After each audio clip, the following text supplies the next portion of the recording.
और बहुत important topic है आज की, वेरी वेरी इंपॉर्टेंट टॉपिक। और बिल्कुल ये ऐसा टॉपिक है, आप कुछ भी नहीं पढ़े हैं सीआरपीसी में फिर भी ये समझ में आएगा, बिल्कुल बिगनिंग किसी को भी समझ में आएगा। देखिए चैप्टर है 12, ठीक है, और हमारे लाइफ में बहुत यूज होता है ये chapter 12। And that's information to police. अब ध्यान से देखिएगा यहाँ पे, इंफॉर्मेशन टू द पुलिस। ये चैप्टर दो पार्ट में डिवाइडेड है। And thereafter powers to investigate, these two things are there. Police को कोई भी इंफॉर्मेशन दी जा रही है, ठीक है ना, तो ठीक है, वो इंफॉर्मेशन क्या होगा, कैसे होगा, उस इंफॉर्मेशन के साथ वो क्या ट्रीटमेंट करेंगे, इंफॉर्मेशन को लेंगे कैसे, इन सब बातों को देखेंगे।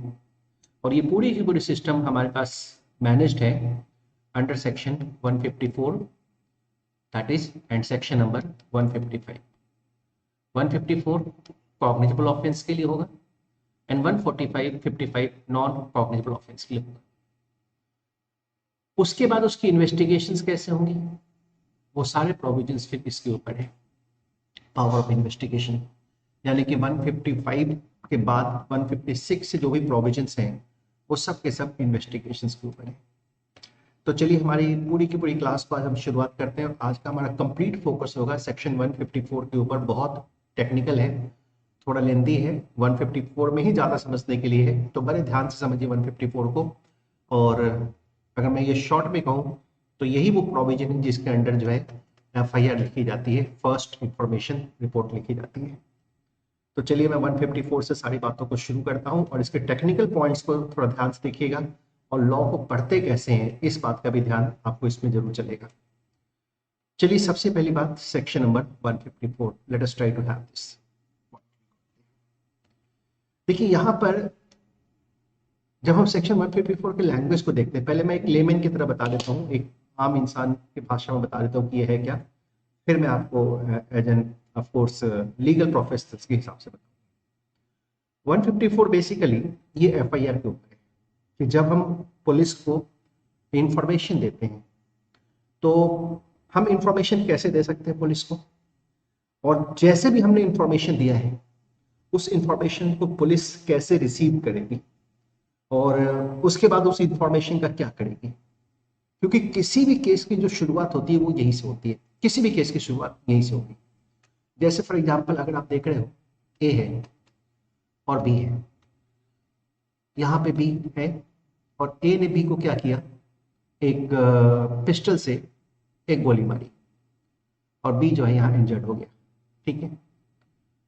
अच्छा, अब इस बात की इंफॉर्मेशन पुलिस को कैसे मिलेगी, क्या B बताएगा जाकर के, हो सकता है कि अगर जाने लायक है तो B बताएगा, हो सकता है B जाने लायक नहीं है तो कोई भी देखने वाला पर्सन जो वहां खड़ा था देखा वो जाके बता देगा, या A खुद भी जाके बता दे। तो कौन जाके बता रहा है उससे कोई मतलब नहीं है। सेक्शन 154 हमेशा यही कहा है कि जो भी इंफॉर्मेशन है, every information relating to the commission of cognizable offence, वो भी दे रहा है, इससे मतलब नहीं है। अगर कहता है कि ओरली दिए जा रहे हैं, किसको दिए जा रहे हैं, officer in charge of the police station को, एक पुलिस स्टेशन में जाकर के इंफॉर्मेशन दी गई है, इससे मतलब नहीं कि वो उनके एरिया का है केस या उनके एरिया का नहीं है। तो सिंपली कहा गया है कि इसको वो राइटिंग में रिड्यूस करेंगे अंडर हिज डायरेक्शंस और उसको पढ़ के सुनाएंगे। देखिए पहली ड्यूटी है राइटिंग में रिड्यूस करने का, दूसरी ड्यूटी है जो इंफॉर्मेशन दिया उसको पढ़ के सुनाएंगे, और जो भी राइटिंग में है, रिड्यूस टू राइटिंग में है, जो भी है उनसे साइन करवाएंगे जिसने इंफॉर्मेशन दिया है, and by sine giving it, and substance जो है उसको अपने बुक में एंटर करेंगे, जो बुक्स स्टेट गवर्नमेंट प्रिस्क्राइब करती है। मींस अगर कोई भी पर्सन अगर पुलिस को जाके इंफॉर्मेशन देता है किसी कॉग्निजेबल ऑफेंस होने का, तो पुलिस की ड्यूटी है कि अगर वो ओरल इंफॉर्मेशन है तो वो उसको राइटिंग में रिड्यूस करे, ठीक है ना। राइटिंग में रिड्यूस करने के बाद वो क्या करेंगे, उनको कहेंगे कि भाई आप साइन कर दो, पढ़ लो और पूरा साइन कर दो, या नहीं है तो पढ़ने नहीं आता तो पढ़ के सुना देंगे उसको, और जो भी इंफॉर्मेशन के सब्सटेंस है उसको अपने बुक में इंटर कर देंगे। अपार्ट फ्रॉम दैट एक बीच में लिख दिया रीड करके सुनाएंगे, रीड ओवर रीड, मतलब राइटिंग करना, उसको बोल के सुनाएंगे, फिर उसके बाद जो है उसकी साइन करवाएंगे और अपने बुक्स में उसकी एंट्री कर लेंगे। मतलब ये 4 सिचुएशन यहाँ पे पॉइंटेड है। अच्छा, अब हमारा क्वेश्चन सबसे इंपॉर्टेंट ये उठता है कि जो एफआईआर होती है, इसी को हम बेसिकली एफआईआर कहते हैं, फर्स्ट इंफॉर्मेशन रिपोर्ट कहते हैं इसी को। अब जो प्रॉब्लम ये है कि ये जो एफआईआर है, ये एफआईआर कौन लिखवा सकता है? क्या जो विक्टिम है वो लिख पाएगा, या विक्टिम की जो जो रिलेटिव्स हैं वो लिख पाएंगे, या कोई थर्ड पर्सन? तो यहां देखो आंसर बड़ा सिंपल है। सेक्शन 154 ने किसी को स्पेसिफाई नहीं किया है कि यही पर्सन जाके एफआईआर या इंफॉर्मेशन जो है वो पुलिस को जाके देगा। It's nothing written here that you know. इसमें सिंपली कहा कि भाई कोई घटना घटी है, कोई कॉग्निटिबल ऑफेंस हुआ है, आप पुलिस के पास जाकर के इंफॉर्मेशन दो। पुलिस को इससे मतलब नहीं कि कौन इंफॉर्मेशन देने गया है, उनकी ड्यूटी ये है कि वो उस इंफॉर्मेशन को लिखे, लिखने के बाद उसको पढ़ के सुना दे, पढ़ के सुनाने के बाद उसकी साइन ले लें, और साइन लेने के बाद जो एफआईआर की बुक होती है जो स्टेट गवर्नमेंट प्रिस्क्राइब करती है उसमें उसकी एंट्री कर दे। यहां तक पुलिस की ड्यूटी है, और यहां हम कहते हैं कि एफआईआर जो है रजिस्टर्ड हो गई। अब देखो आगे के क्या प्रोसीजर्स होंगे, बस एक एक करके आराम आराम से इसके ऊपर जाते हैं। अभी तो बस इतनी बात देखिए कि हम पुलिस स्टेशन गए और पुलिस स्टेशन में जो है जाकर के इंफॉर्मेशन दिए हैं, चाहे अपने साथ क्राइम हुआ है उसके बारे में दिए हैं या किसी और के बारे में साथ क्राइम हुआ है। अच्छा, एक बात बड़ा इंपॉर्टेंट है, आप इसको जरा ध्यान से सुनिएगा। कभी कभी आप किसी और की इंफॉर्मेशन देने जाते हैं, जैसे मान लो आप एडवोकेट है ही, मानना क्या है, नहीं है तो बनेंगे ही। आप मान लो, चलो ठीक है, आपके पास एक क्लाइंट आया और उसने क्या क्या घटनाएं घटी है उसके साथ वो बताया आपको कि भाई मेरे साथ ये क्रिमिनल ऑफेंस हुआ है। आपने बोला ठीक है कोई बात नहीं, हम आपकी कंप्लेंट तैयार करते हैं और आपकी एफआईआर करवाते हैं। तो जब आप कंप्लेंट्स लिख करके पुलिस स्टेशन में गए एफआईआर देने के लिए, ठीक है, आपने उनको नहीं लिया, जो कंप्लेनेंट थे उसको बोला आप अपने घर पे रहो, हम एडवोकेट हैं, हम आपके लिए सर्विस प्रोवाइड करते हैं। आप गए पुलिस थाने में और उनको कंप्लेंट दिया कि देखो साहब ये कंप्लेंट है, आप इसको रजिस्टर्ड कर लो, ठीक है ना। अब ध्यान सुनना, आप इसको रजिस्टर्ड कर लो। पुलिस थाने में क्या बोला जाता है कि साहब ऐसे नहीं रजिस्टर करेंगे, कंप्लेनेंट को साथ आना पड़ेगा, तभी हम रजिस्टर कर सकते हैं। अब मुझे एक बात बताओ, क्या पुलिस वाले ने सही बोला है कि कंप्लेनेंट को साथ आना पड़ेगा? अगर कंप्लेनेंट आपके साथ है तो हम रजिस्टर करेंगे, आप आए हैं हम रजिस्टर नहीं करेंगे, आप कंप्लेनेंट को साथ लेकर के। Can it be said by that? क्या लगता है आपको? आंसर देते जाइए, छोटे छोटे क्वेश्चंस का आप आंसर करते जाइए। दैट वुड बी, हाँ क्या बता रहे थे आप? कंप्लेनेंट का साथ होना जरूरी है। अच्छा, कहां लिखा है इसमें कंप्लेनेंट का साथ होना?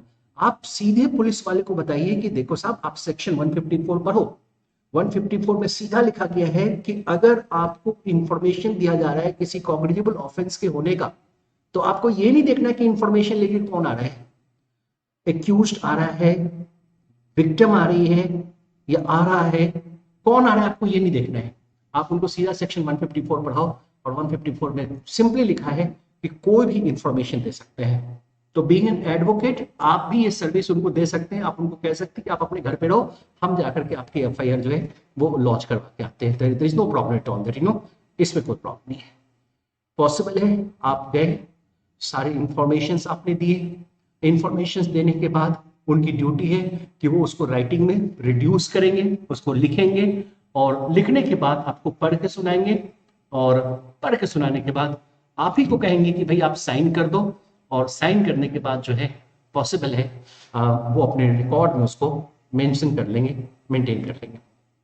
ठीक है भाई, एक बात तो ये होगी। अब देखो हर तरह के कॉग्निटिबल ऑफेंस में ऐसा नहीं होता, कुछ ऐसे ऑफेंस है जो वुमेन के अगेंस्ट क्राइम है, that is crime against women है। इसमें कहा जाता है अगर इंफॉर्मेशन एक वुमेन दे रही है, लेडी दे रही है, और इस बात की इंफॉर्मेशन दे रही है कि उनके अगेंस्ट 326A, 326B, 354, देखो ये सब क्राइम अगेंस्ट वुमेन है ना। 326A एसिड्स अटैक्स वगैरह से रिलेटेड है, 326B, 354, 3 मोलेस्टेशन से रिलेटेड है, 354A, 354B, 354C, 354D, 376, 376A, 376AB, 376C, 376D, 376E, ये सब अमेंडमेंट से ऐड हुआ है। एंड 509 भी आपको याद होगा, जो रिलेटिव जो है सेक्सुअली वुमेन को हेरेस करते हैं, रिलेटिव ही हेरेस करते हैं, 1 साल से लेके 10 साल तक की सजा है इसमें 509। तो यहाँ ऐसे ऑफेंस के लिए इंफॉर्मेशन दे रही है, तो वैसे सर्कमस्टेंस में इंफॉर्मेशन लेने वाला जो पर्सन होगा, जो लिखने वाला जो पर्सन होगा, जो पुलिस ऑफिसर होंगी, वो एक लेडी पुलिस ऑफिसर होंगी। और लेडी पुलिस हो, वुमेन पुलिस हो या फिर वुमेन ऑफिसर हो, ये बात यहाँ पे एक बहुत इंपॉर्टेंट है, जिस बात का ध्यान पुलिस स्टेशन में हमेशा रखा जाना चाहिए। तो ये हमारा एक सिस्टम हुआ 154 का, अभी कंप्लीट नहीं हुआ है, बहुत सारी बातें करनी बाकी है 154 में। तो हमारा छोटा सा कॉन्क्लूजन यहाँ पे ये आ रहा है कि 154 की जो इंफॉर्मेशन है, मतलब एफआईआर है, वो कोई भी लिखवा सकता है। FIR male female victims agreed, nothing required there, anybody can go to the police station and वो उस इंफॉर्मेशन की जो रिपोर्टिंग है वो पुलिस के सामने कर सकता है। अगले पॉइंट्स के ऊपर आते हैं, एक सिचुएशन को जरा और समझते हैं, जरा इसको भी समझते हैं। नाउ सी, चलिए, अच्छा मुझे एक बात और आप सोच करके बताओ, एक बात मुझे आप सोच के बताओ। अब मैं बहुत सीरियस क्वेश्चन पूछने जा रहा हूं, आप मुझे इसका आंसर बताना, ठीक है? नाउ अब देखो, क्वेश्चन पे आप ध्यान दीजिएगा, मैं आपके भी क्वेश्चंस को ध्यान रख रहा हूं अभी। अच्छा, लेडी पुलिस ऑफिसर नहीं है तो क्या होगा? आपने यहाँ पे ये बताया है, लेडी पुलिस ऑफिसर नहीं है तो क्या होगा। देखिए, लेडी पुलिस ऑफिसर पे 154 कंसिस्टेंट नहीं है, उसके जगह वुमेन ऑफिसर भी लिखा हुआ है। लेडी पुलिस ऑफिसर या वुमेन ऑफिसर, कई ऐसे दूर दराज एरिया में ऐसा होता है जहां पे लेडी पुलिस ऑफिसर्स नहीं होती हैं, लेडीज अपॉइंटेड नहीं है पुलिस स्टेशन में, ऐसा पॉसिबिलिटी है। तो यहाँ पे सेक्शन 154 थोड़ा प्रिविलेज दिया कि आप वुमेन ऑफिसर को ले लो, जो सरकारी ऑफिसर हैं, है ना। तो पुलिस वाले क्या करते हैं, जो भी ऑफिसर्स होते हैं, जैसे कि बगल में स्कूल्स हैं, स्कूल के प्रिंसिपल्स हैं, उनको बुला के रख लिया साथ में, ऐसा भी होता है। कोई भी रिलेटेड ऑफिसर्स हों गवर्नमेंट्स के, उनको बुला के रख लिया। ऐसा तब होता है जब वुमेन ऑफिसर्स जो है, पुलिस ऑफिसर अवेलेबल नहीं होती है। और पॉसिबल है छोटी मोटी एरिया में ऐसे जो प्रॉब्लम्स हैं वो आती रहती है। अब मुझे एक बात सोच के बताओ, अब मैं एक सिचुएशन समझाता हूँ, आप जरा मुझे उसका आंसर दो। हर एक क्वेश्चन जो भी पूछता हूँ आप उसका जरूर ध्यान रखो, क्योंकि ये सारे क्वेश्चंस एग्जामिनेशन के लिए रेलिवेंट हो जाते हैं। कोई क्राइम हुआ और उसकी इंफॉर्मेशन पुलिस को नहीं मिली है, उसकी इंफॉर्मेशन पुलिस को नहीं मिली है, कोई पर्सन ऐसा नहीं आया है जो पुलिस को उसकी इंफॉर्मेशन दे, ना कोई विटनेस आया है, ना ही कोई एक ग्रीव पर्सन आया है, कोई नहीं आया है। लेकिन टीवी पे न्यूज चल रहा है, टीवी पे न्यूज चल रहा है। तो आप मुझे एक बात सोच के बताओ, क्या पुलिस के लिए एफआईआर लिखना मैंडेटरी है? टीवी पे न्यूज आ रहा है लेकिन कोई इंफॉर्मेशन नहीं आ रही, that is the point you got there. कोई ऐसा पर्सन नहीं मिला है जो पुलिस के सामने आकर के ये कह रहा है ये क्राइम हुआ है, और टीवी पे न्यूज आ रहा है, बड़ा टीवी पे दिखा रहे हैं। बताइए जरा, क्या लगता है आपको, ऐसे सर्कमस्टेंस में पुलिस के लिए एफआईआर लिखना मैंडेटरी है? What do you think on that? Question समझ में आ गया है? क्राइम हुआ है, और हुआ है या नहीं हुआ है हमें भी नहीं पता, पुलिस को भी नहीं पता, किसी को नहीं पता, पुलिस के पास कोई सूचना नहीं है, कोई इंफॉर्मेशन नहीं है, लेकिन टीवी न्यूज जो है उसको टेलीकास्ट कर रही है, यहाँ सब ऐसा ऐसा एक क्राइम हुआ है। क्या उस एरिया में जो पुलिस स्टेशन है, दैट वॉच, क्या उनके एसएचओ की ये रिस्पॉन्सिबिलिटी है कि वो एफआईआर को लॉन्च करे? आंसर आ रहा है नहीं। और कोई बताइए जरा, क्या उस एरिया में जो पुलिस स्टेशन है, क्या वहां पे एफआईआर लिखी जाएगी, या एफआईआर लिखना कोई रिक्वायरमेंट नहीं है? चलिए देखिए जरा ध्यान से सुनिएगा। अगर हम सेक्शन 154 के टेक्निकल लैंग्वेज को देखें तो ये कहता है every information relating to the commission of the cognitive offence if given orally to an officer in charge of the police station. This one, if given, एक वर्ड बड़ा इंपॉर्टेंट है, एक टेक्निकल वर्ड है, एक कंडीशनल वर्ड है। देखो कहते हैं इफ गिवन, अगर officer in charge of the police station को दिया जाता है तो सेक्शन 154 एप्लीकेबल होती है। इंफॉर्मेशन देने वाला कोई कौन है उससे मतलब नहीं, हालांकि वो सुमोटो कॉग्निजेंस ले सकते हैं, कोई प्रॉब्लम नहीं है, बट 154 के अकॉर्डिंगली ये मैंडेटरी नहीं हो रहा है कि टीवी न्यूज को देख करके एफआईआर को रजिस्टर कर ले। It's not very much required at all there. चलिए यहाँ तक ठीक है, आगे बढ़ते हैं, सिचुएशन को थोड़ा और ज्यादा एनालाइज करते हैं, प्रॉपर्ली समझते हैं। Let us see the point what's given there. चलिए यहाँ तक हमने पढ़ा और सिंपली हमने बात स्पेसिफाई की, अगर क्राइम अगेंस्ट वुमेन है, वुमेन के अगेंस्ट क्राइम हो रही है तो पॉसिबल है उसकी जो रिपोर्टिंग है और उसकी जो इंफॉर्मेशन है एक वुमेन पुलिस ऑफिसर ही करे। पुलिस की ड्यूटी है and responsibility to protect the life of an injured. बिल्कुल ये ड्यूटी है पुलिस की। हम सेक्शन 154 के अकॉर्डिंगली मैंडेटरी है कि नहीं है, मैं इस पॉइंट्स के ऊपर था और इस सिचुएशन के ऊपर था। इंफॉर्मेशंस अगर आप ऐसी, अगर इस बात को आप पर लेके चलेंगे तो फिर मैं दूसरा क्वेश्चन ये पूछूंगा, अगर आप कहते हैं कि मैंडेटरी है तो फिर मैं दूसरा क्वेश्चन ये पूछूंगा कि भाई यूट्यूब के ऊपर लोग आके कह रहे हैं कि भाई यहाँ पे ये क्राइम हो गया है, 10 लोग 10 तरह की बातें कर रहे हैं, तो क्या सभी की एफआईआर फिर रजिस्टर्ड होनी शुरू हो जाए क्या? नहीं, कई ऐसी बातें होती है जो फेक भी होती है, गलत भी होती है।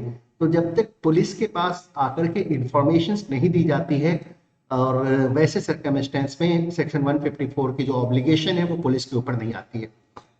नो डाउट इंफॉर्मेशन देने वाला कोई हो उससे मतलब नहीं है, लेकिन पुलिस के पास इंफॉर्मेशन चीजों की आनी चाहिए, that is very mandatory thing, no, ठीक है ना। हाँ, ये अलग बात है कि अगर पुलिस को लगता है कि हाँ कोई इंफॉर्मेशन बिल्कुल सही है, जो इंफॉर्मेशन दिए गए हैं वो जो आ रही है वो सही है, तो पुलिस उसकी सुमोटो एफआईआर जो है वो रजिस्टर कर सकती है। अगले पॉइंट्स के ऊपर समझते हैं, थोड़ा सा एक पॉइंट और है, एक कंडीशंस लगी हुई है, उस कंडीशंस को थोड़ा पॉइंट आउट करते हैं।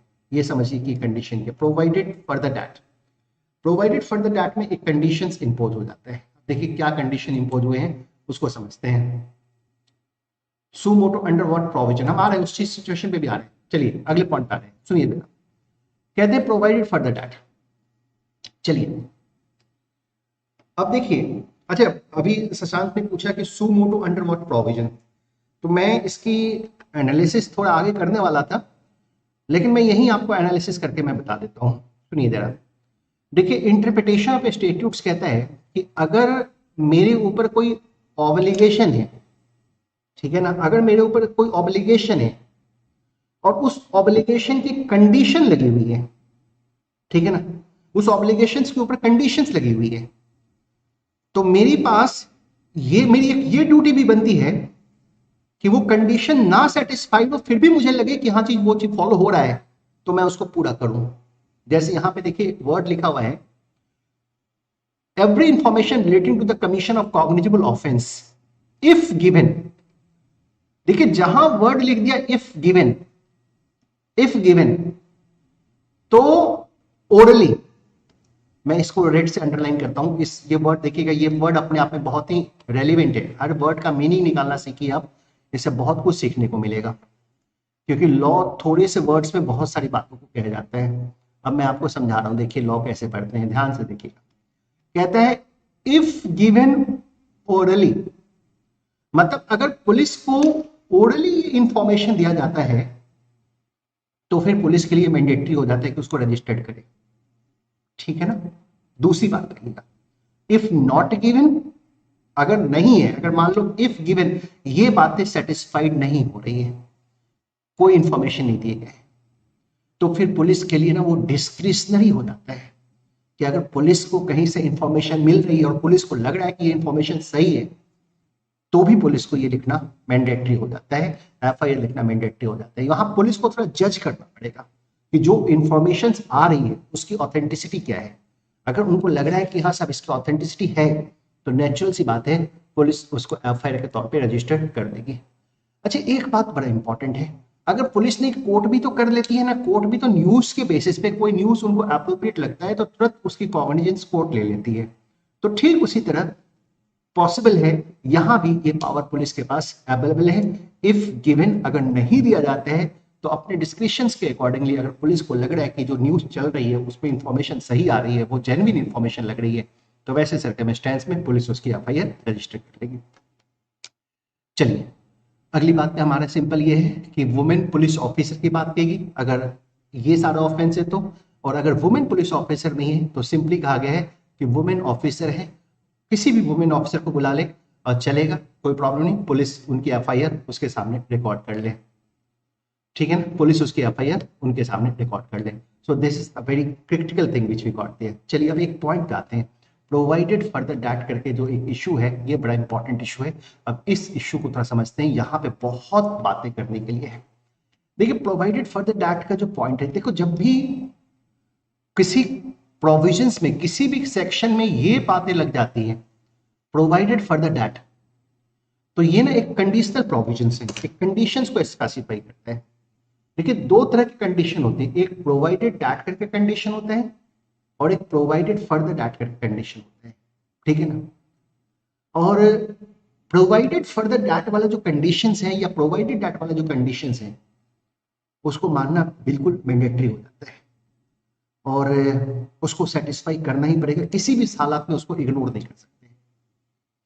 अब यहां कहते हैं कि in the event that the person against whom an offense under section 354 crime against women, ये सब आपको समझ में आ रहा है, 354A, 354B, 354C, 354D, 376, 376A, ये सारे रेप्स वगैरह से रिलेटेड प्रोविजंस हैं, ठीक है ना।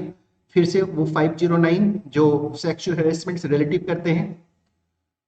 अब यहां पे कहा गया कि अगर ऐसे इल्जाम लगे हैं जो कमिटेड है या अटेम्प्टेड है, सही है, वुमेन लगा रही है टेम्पररी, अब जो इल्जाम लगा रही है जो लेडी, वो टेम्पररी या परमानेंटली मेंटली या फिजिकली डिसेबल्ड है, मतलब एक वुमेन के अगेंस्ट क्राइम हुआ है, लेकिन कंडीशन क्या है कि वो टेम्पररी या फिजिकली मेंटली डिसेबल से बिल्कुल। तो इंफॉर्मेशन जो पुलिस ऑफिसर रिकॉर्ड करेंगे, हालांकि वुमेन पुलिस ऑफिसर रिकॉर्ड करेगी, कहाँ रिकॉर्ड करेगी, तो उनको पुलिस स्टेशन ना बुलाए, मतलब पुलिस ऑफिसर ही उनके घर पे चले जाए, रेसिडेंस ऑफ द पर्सन वहां पहुंच जाए।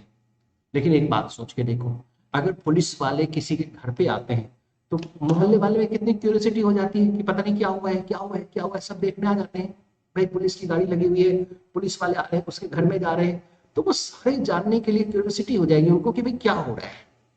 तो एक बात और कहेगी कि भाई अगर वो घर पे नहीं बुलाना चाहते हैं पुलिस वालों को, तो जो कन्वीनियंट प्लेस उनको लग रहा है कि भाई आप यहाँ पे आके मेरे से मिल लो, हम यहाँ पे आपको सारी इंफॉर्मेशन देते हैं, जो फैमिली मेंबर होंगे वो कहेंगे, तो ठीक है, पुलिस वाले फिर वहीं पे चले जाएंगे, उनसे इंफॉर्मेशन लेंगे।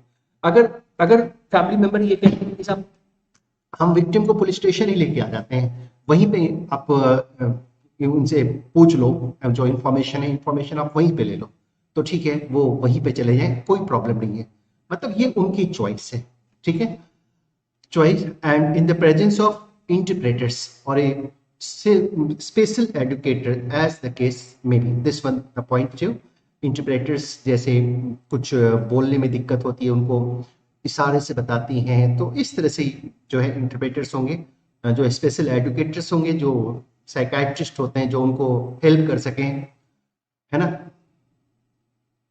हाँ that was,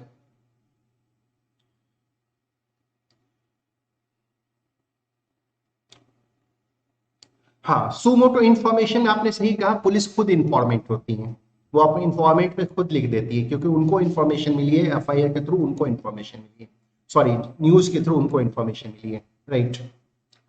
coming to the point there what we got there. चलिए अब हम इस सिचुएशन पे आते हैं। देखिए अब एक बात सुनिए, recording of such information shall be videographed होनी चाहिए। अच्छा एक बात सोच के बताइए, क्या एफआईआर एक पर्सन लिखवाने आता है, क्या उसकी वीडियोग्राफी होनी मैंडेटरी है? That's the point which we have to see. Videography FIR लिखवाने के वक्त मैंडेटरी है? क्या डाइंग डिक्लेरेशंस की वीडियोग्राफी मैंडेटरी है? अगर पुलिस के सामने डिक्लेरेशन देता है तो कई सारी बातें उठेंगी अभी, एसएचओ पुलिस ऑफिसर के सामने कोई पर्सन बयान दे रहा है, 161 का बयान है, क्या वो उसकी उसकी वीडियो रिकॉर्डिंग मैंडेटरी है? कहीं कहीं वीडियो रिकॉर्डिंग मैंडेटरी है। अगर इंफॉर्मेंट ऐसी हैं जो फिजिकली या मेंटली इनकैपेबल है और वो इंफॉर्मेशन दे रही है, वो अपनी एफआईआर लिखवा रही है, तो वहां पे जो वीडियोग्राफी है वो मैंडेटरी है, वो वीडियोग्राफी उसकी करवानी पड़ेगी, वो मैंडेटरी है। और एक सिचुएशन और बड़ा इंपॉर्टेंट है, जो पुलिस ऑफिसर है get the statement of person recorded by judicial magistrate under clause A 5 of the section 164 as soon as possible. Magistrate के सामने बयान जो भी होना है 164 में पढ़ेंगे हम ये सब बातें, तो ये जितनी जल्दी हो सके उतनी जल्दी इसका जो स्टेटमेंट्स है मैजिस्ट्रेट के सामने वो करवाएंगे। तो 164 आएगा तो हम इस पर और बातें करेंगे। तो ये हमारा एक बहुत ही इंपॉर्टेंट सा फैक्टर होता है, ये हमारा एक बहुत रेलिवेंट सी बात होती है। तो अभी हमने सिंपल बात, इसमें जो रेलिवेंट पॉइंट है सेक्शन 154 सब सेक्शन 1 का, वो रेलिवेंट पॉइंट बस इतना है कि इंफॉर्मेशन पुलिस को दिए जा रहे हैं, कोई भी इंफॉर्मेशन देने वाला है, कौन दे रहा है उससे कोई मतलब नहीं है, पुलिस की वो ड्यूटी बनती है, अगर वो कॉग्निबल ऑफेंस की इंफॉर्मेशन है तो उसको लिखें, उसको पढ़ के सुना दें, उसकी साइन करवा लें और उसके बाद उसको बुक में उसकी एंट्री कर दें। अगर इंफॉर्मेशन जो दी जा रही है वुमेन के अगेंस्ट क्राइम है, तो वैसे सर्कमस्टेंस में जो इंफॉर्मेशन लेने वाले जो जो पर्सन होंगे वो लेडी पुलिस ऑफिसर होंगी, और अगर लेडी पुलिस ऑफिसर अवेलेबल नहीं है तो कोई भी वुमेन ऑफिसर से वो रिकॉर्ड करवा ले। और अगर विक्टिम्स जो है पॉसिबल है 154 या 154 ए वही सारे प्रोविजंस पे, अगर ऐसे क्राइम से रिलेटेड विक्टिम्स हैं और विक्टिम्स बेसिकली फिजिकली या मेंटली इनकैपेबल है, तो उनकी जो इंफॉर्मेशन है उनके घर पे ही लिए जाएंगे या फिर वो कन्वीनियंट प्लेस जहां पे वो स्पेसिफाई कर रही हैं वहां पे इंफॉर्मेशन लिए जाएंगे। इंफॉर्मेशन जब भी लिए जाएंगे इंटरप्रेटर्स के प्रेजेंस में लिए जाएंगे और जो स्पेशल एडुकेटर्स हैं उनकी प्रेजेंस में लिए जाएंगे। इंफॉर्मेशन की वीडियोग्राफी भी होंगी और जितनी जल्दी हो सके मैजिस्ट्रेट के सामने उनका बयान करवाया जाएगा। अभी कमेंट्री पे भी आते हैं, कमेंट्री में भी बहुत सारी बातें लिखी है, हम बहुत सारी बातें करेंगे इसके ऊपर अभी। चलिए दिस वन दैट वाज, अगर विक्टिम नहीं है, विक्टिम नहीं है तब ये मैंडेटरी, हाँ दैट वाज। अब देखिए बहुत एक क्वेश्चन पूछा जा रहा है और उन क्वेश्चंस के ऊपर ध्यान दीजिएगा। क्वेश्चन ये है एंड क्वेश्चन ये है कि अब शशांक के क्वेश्चन पूछ रहे हैं कि अगर क्राइम अगेंस्ट वुमेन ही है, मान लो 326 ए है, 326 बी है, 354 है, मतलब इससे रिलेटेड क्राइम है, राइट, और इंफॉर्मेशन देने विक्टिम खुद नहीं आई है, वो अपने घर पे बैठी हैं, हो सकता है उसके फ्रेंड्स कोई आए हो, उसके पेरेंट्स आए हो, ये आए, तो यहां पे क्या वुमेन पुलिस ऑफिसर ही वो स्टेटमेंट लेंगी? This is such a point which we need to specify. देखो इसका जवाब यहीं पे दिया हुआ है, कहता है provided that if the information is given by the woman against whom an offense under section 327, by the woman under against whom, अगर इंफॉर्मेशन वो खुद से दे रही हैं तब ये प्रोविजंस एप्लीकेबल है। Women police officer, women officer वैसे सर्कमस्टेंस भी एप्लीकेबल है। So that is the basic thing which we have to see that what's given in section 154 कि अगर वुमेन ही ये इंफॉर्मेशन दे रही है तब ये प्रोविजंस लगती है, अगर नहीं दे रही है उनके लिए कोई और दे रहा है तब फिर ये प्रोविजंस एप्लीकेबल नहीं है, ठीक है ना, तब ये प्रोविजन एप्लीकेबल नहीं है। हालांकि उसके बाद भी स्टेजेस आते हैं जिसमें कि 161 का एक स्टेटमेंट होता है जिसमें पुलिस ऑफिसर को जो है विक्टिम जो है अपनी स्टेटमेंट देती है, तो वैसे सर्कमस्टेंस में ये प्रोविजन फिर से उठ करके सामने आ जाएगा कि वहां पे लेडी पुलिस ऑफिसर ही उनसे उनकी स्टेटमेंट बोले। नाउ अब लेकिन यहां पर देखिएगा, यहां पर जो हम कहते हैं यहाँ पे वुमेन ही इंफॉर्मेशन दे ये कोई मैंडेटरी पॉइंट नहीं है, यहाँ पे फिजिकली डिजेबल्ड हैं उनके लिए इंफॉर्मेशन दी जा रही है, तो तब ये प्रोविजंस यहाँ पे लगे, कोई भी इंफॉर्मेशन दे रहा है ये चीज यहाँ पे फिर एप्लीकेबल हो जाएगी। Shall be recorded by the police officer, तो ये चीज यहाँ पे एप्लीकेबल हो जाएगी। चलिए लेकिन एक्ट का ऑब्जेक्टिव ये है, यहाँ भी वुमेन इंफॉर्मेशन दे रही हैं, मतलब दोनों को मिला के हम पढ़ेंगे, provided that and provided further that. देखो जब भी प्रोवाइडेड फर्दर दैट वाली बात आती है, अब यहाँ सिचुएशन को समझिए जरा।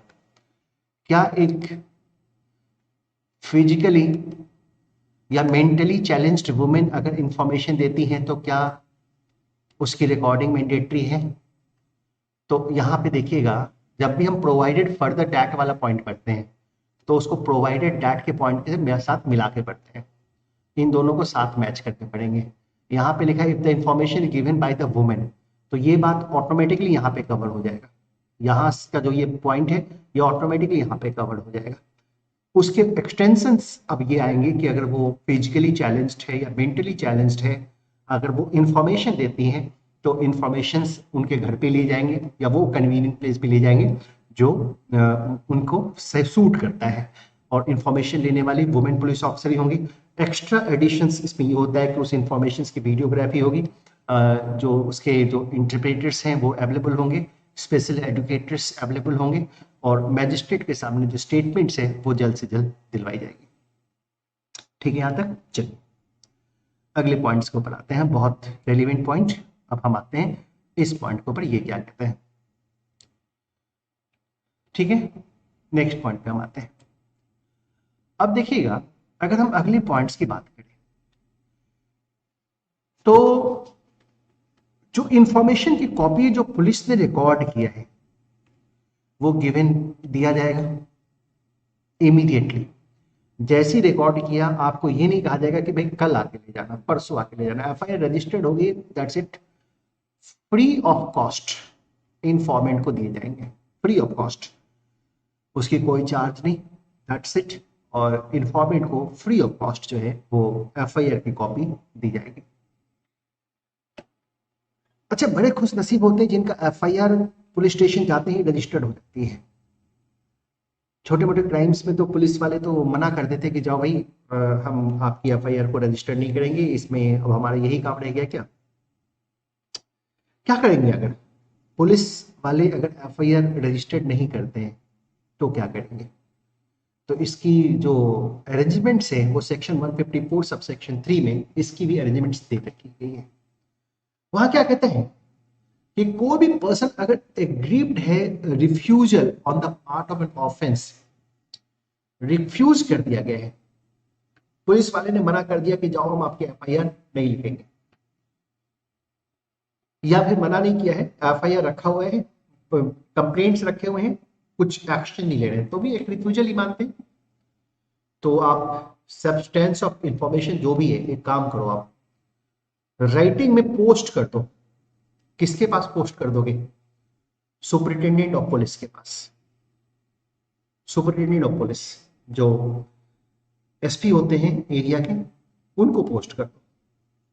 और अगर वो सेटिस्फाइड होते हैं कि इंफॉर्मेशन जो डिस्क्लोज किया है आपने उसमें कोई कॉग्निजेबल ऑफेंस होने की बात लग रही है, उसमें वो कोई कॉग्निजेबल ऑफेंस होने की बात लग रही है, तो वो या तो इन्वेस्टिगेट करेंगे खुद से या फिर डायरेक्ट करेंगे इन्वेस्टिगेशन। पुलिस ऑफिसर जो उनके सबऑर्डिनेट में है उनको डायरेक्शन देंगे कि भाई आप इसको इन्वेस्टिगेट करो, यानी कि एफआईआर रजिस्टर्ड हो गया आपका, क्योंकि इन्वेस्टिगेशन बिना एफआईआर रजिस्टर्ड किए नहीं होती है। तो उन्होंने डायरेक्शन दिया कि भाई आप इसकी एफआईआर रजिस्टर करो, और जिसको भी उन्होंने डायरेक्शन दिया है, अपने सबऑर्डिनेट जिसको भी डायरेक्शन दिया गया है, वो ये समझा जाएगा कि वो उस जगह का ऑफिसर इंचार्ज है जहाँ पे क्राइम हुआ है, जहाँ का ये घटना है। हो सकता है कि उस पुलिस स्टेशन को नहीं दिया गया है, किसी और पुलिस ऑफिसर को दिया गया है। पॉसिबल है कि किसी और पुलिस थाने में एसपी साहब ने भेज दिया है कि भाई आप इसकी इन्वेस्टिगेशन करो, और वो पुलिस ऑफिसर फिर उस ऑफेंस के लिए, उस कंप्लेंट के लिए एसएचओ कंसीडर्ड होंगे उस पर्टिकुलर लोकेलिटी के। This one. चलिए नाउ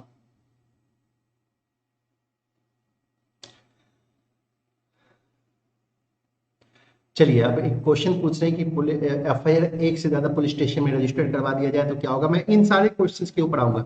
आप देखोगे सेक्शन 154 के बाद हमारी बहुत सारी कमेंट्री है और हम बहुत सारी बातों को डिस्कस करेंगे।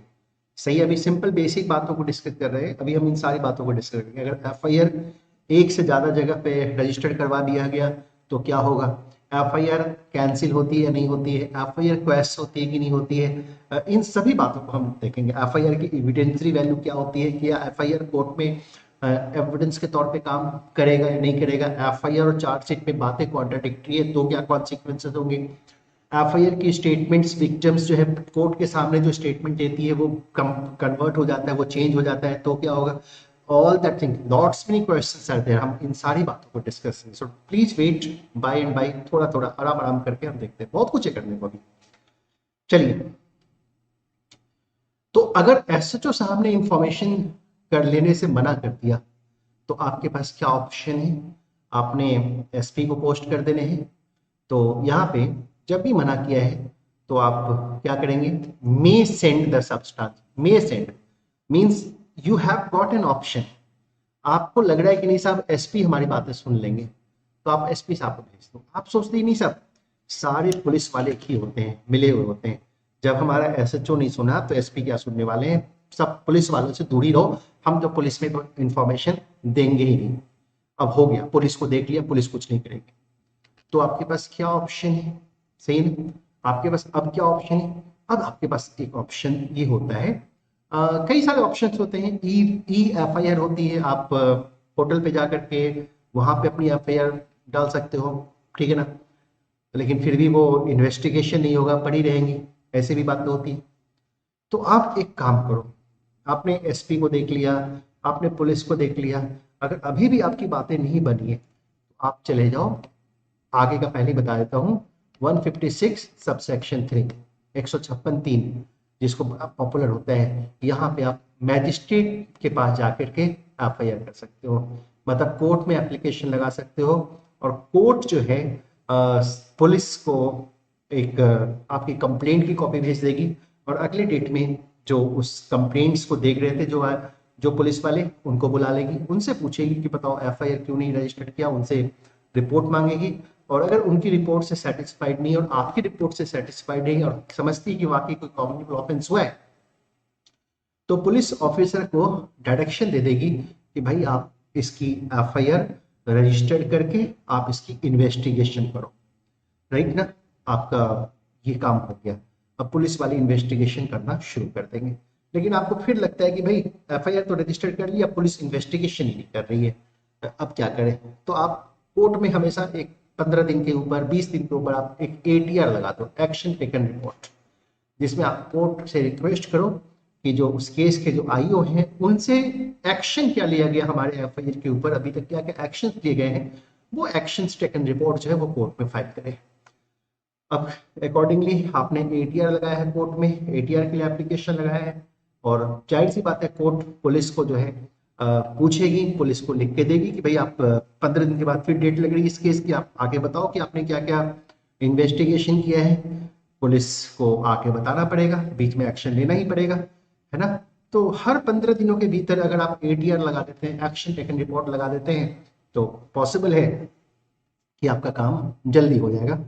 आपको 156 सबसेक्शन 3 से भी सेटिस्फैक्शन नहीं है, आप सोचते नहीं साहब यहाँ भी पुलिस ही इन्वॉल्व हो जाएगी, फिर आगे चल करके क्या फायदा, उस वक्त पुलिस स्टेशन गए, फिर से पुलिस के पास ही बातें जा रही है, मैजिस्ट्रेट के कहने पे जा रही है, तो अब क्या फायदा, नहीं साहब हम तो 156(3) में भी नहीं जाएंगे, हमको कुछ और बताओ भाई, हमको कुछ और बताइए। तो मैं एक बात और बता देता हूँ, आप सेक्शन 200 लगा दीजिए, कंप्लेंट केस मैजिस्ट्रेट आपके पास फाइल कर दीजिए, या 156(3) के साथ 200 को ऐड कर दीजिए, जिसमें मैजिस्ट्रेट को खुद मैजिस्ट्रेट को रिक्वेस्ट कीजिए कि भाई मैजिस्ट्रेट साहब आप खुद ही केस की कॉग्निजेंस लीजिए, आप हमारे कंप्लेंट को सुनिए, आप हमारे साथ जो विटनेस है आप विटनेस को सुनिए और प्रोसेस को इशू कर दीजिए। तो 200 में मैजिस्ट्रेट के पास ये भी पावर होती है कि वो आपके स्टेटमेंट्स को लेंगे, आपके विटनेस के स्टेटमेंट्स को लेंगे, और अगर वो सेटिस्फाइड होते हैं कि साहब ये क्राइम हुआ है, कॉग्निटिव ऑफेंस हुई है, तो वो अकॉर्डिंगली विटनेस को एक्यूज को समन करेंगे या फिर उसको वारंट कर देंगे, तो यहाँ भी आपका काम बन सकता है। अब आप सोचते कि नहीं साहब 156 भी नहीं हो रहा है, मेरा काम आ रहा है, मेरा 200 भी काम नहीं आ रहा है, सब बेकार है, दुनिया अंधेरा है, कुछ नहीं हो रहा है, हमारे साथ कितना क्राइम हुआ कोई नहीं सुन रहा है, तब तो अब एक ही रास्ता है। कौन सा रास्ता है बताइए जरा कोई, अब क्या रास्ता है, हमारे को 154 में नहीं सुना गया, हमारे को 156 में नहीं सुना गया, हमारे को 200 में नहीं सुना गया, अब हमारे पास क्या रास्ता है, what's the way out? Can anybody explain what's the way out? अगर कहीं सुनवाई नहीं हुई है तो क्या कर सकते हैं? वेरी गुड, सही पकड़ा, हाई कोर्ट। हाई कोर्ट में जाएंगे। हाई कोर्ट में 482 नहीं, रिट पिटीशन फाइल करो। रिट, रिट, रिट को फाइल कीजिए, है ना? यहाँ पे रिट फाइल कीजिए, रिट की सुनवाई जल्दी होगी। दैट्स रिट ऑफ मेंटेबस, जहाँ पे पुलिस को कोर्ट बुला लेगी, पुलिस से कोर्ट पूछेगी, हाई कोर्ट पूछेगी, बताओ क्या कर रहे थे तुम, क्या क्या इन्वेस्टिगेशन किया, केस डायरी लाओ, कोर्ट के केस पुलिस डायरी लेकर के आओ, क्या इन्वेस्टिगेशन किया आपने। मतलब हाई कोर्ट फिर हाल खराब कर दी उनका। एक रिट पिटीशन जो है हाई कोर्ट में फाइल कर दीजिए। अब आप सोचते हैं कि नहीं साहब, हम तो ऐसा करेंगे, पुलिस स्टेशन जाएंगे, पुलिस ने एफआईआर नहीं लॉन्च किया, हम तो सीधे रिट ही फाइल कर देंगे, हम डायरेक्ट रिट फाइल कर देंगे। तो जब डायरेक्ट रिट फाइल करोगे ना तो हाईकोर्ट को बड़ा गुस्सा है, अरे हुआ हुआ कुछ नहीं, तुम सीधे सीधे हाईकोर्ट उठ के आ गए हो। अब इतना सारा एक हाईकोर्ट पूरा स्टेट को देख रही है, तुम्हें तो हाईकोर्ट में रिट विथ एप्रोप्रिएट प्रोसीडिंग्स आने चाहिए थे। जो अल्टरनेट रेमेडी है वो सब यूज करने के बाद अगर आपको रेमेडी नहीं मिलती है तब हाईकोर्ट आना चाहिए था रिट फाइल करने के लिए।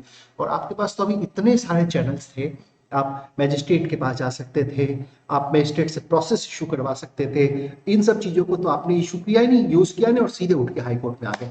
तो हम आपके रिट को हाईकोर्ट क्या कर देगी, रिट को हाईकोर्ट क्या कर देगी, डिसमिस कर देगी। और डिसमिस भी नहीं करेगी, कॉस्ट भी लगा देगी कि भाई आप बहुत अर्ली स्टेज में हाईकोर्ट आ गए हो, हाईकोर्ट का वक्त भी बर्बाद किया, कॉस्ट भी लगा सकती हो, लग सकता है कॉस्ट, ऐसा भी होता है। कई सर्कमस्टांस में ऐसा होता है कि कोर्ट विड्रॉ करवा देती है। विड्रॉ क्या करवा देती है, इंसान खुद ही डर से विड्रॉ कर लेता है कि कहीं कोई कोर्ट यूनिटिव एक्शन न ले। तो ये सब बातें होती है। ठीक है यहाँ तक? तो ये हो गया। अगर एसएचओ रिफ्यूज कर दे एफआईआर रजिस्टर करने से, कई ग्राउंड्स होते हैं रिफ्यूज करने के। वो कहते हैं कि भाई ये कॉग्निजेबल ऑफेंस नहीं है, जो बात आप कह रहे हो ये कॉग्निजेबल ऑफेंस नहीं है। या वो कहते हैं कि भाई ये सिविल ऑफेंस है, ये सिविल केस है, ये क्रिमिनल ऑफेंस नहीं है, ये सिविल मामला है। तो ये सब कुछ रीजनेबल बातें होती है, चलती है। लेकिन हमारे नॉलेज में क्रिमिनल है, पॉसिबल है और कॉग्निजेबल है, तब तो आप मैजिस्ट्रेट के पास ही फाइल कर दो, वो ज़्यादा बेटर होगा। आप मैजिस्ट्रेट कोर्ट में फाइल करो। So this is the very valid point which we got on that concern. चलिए कमेंट्रीज के ऊपर जाते हैं, कुछ कमेंट्री को देखते हैं। बहुत अच्छी अच्छी कमेंट्री है, इन सब बातों को हम देखेंगे, समझेंगे क्या क्या चीजें यहाँ पे। Let's try to have this point all this thing, let's try to have it. चलिए नेक्स्ट पॉइंट पे आते हैं। लेट्स सी,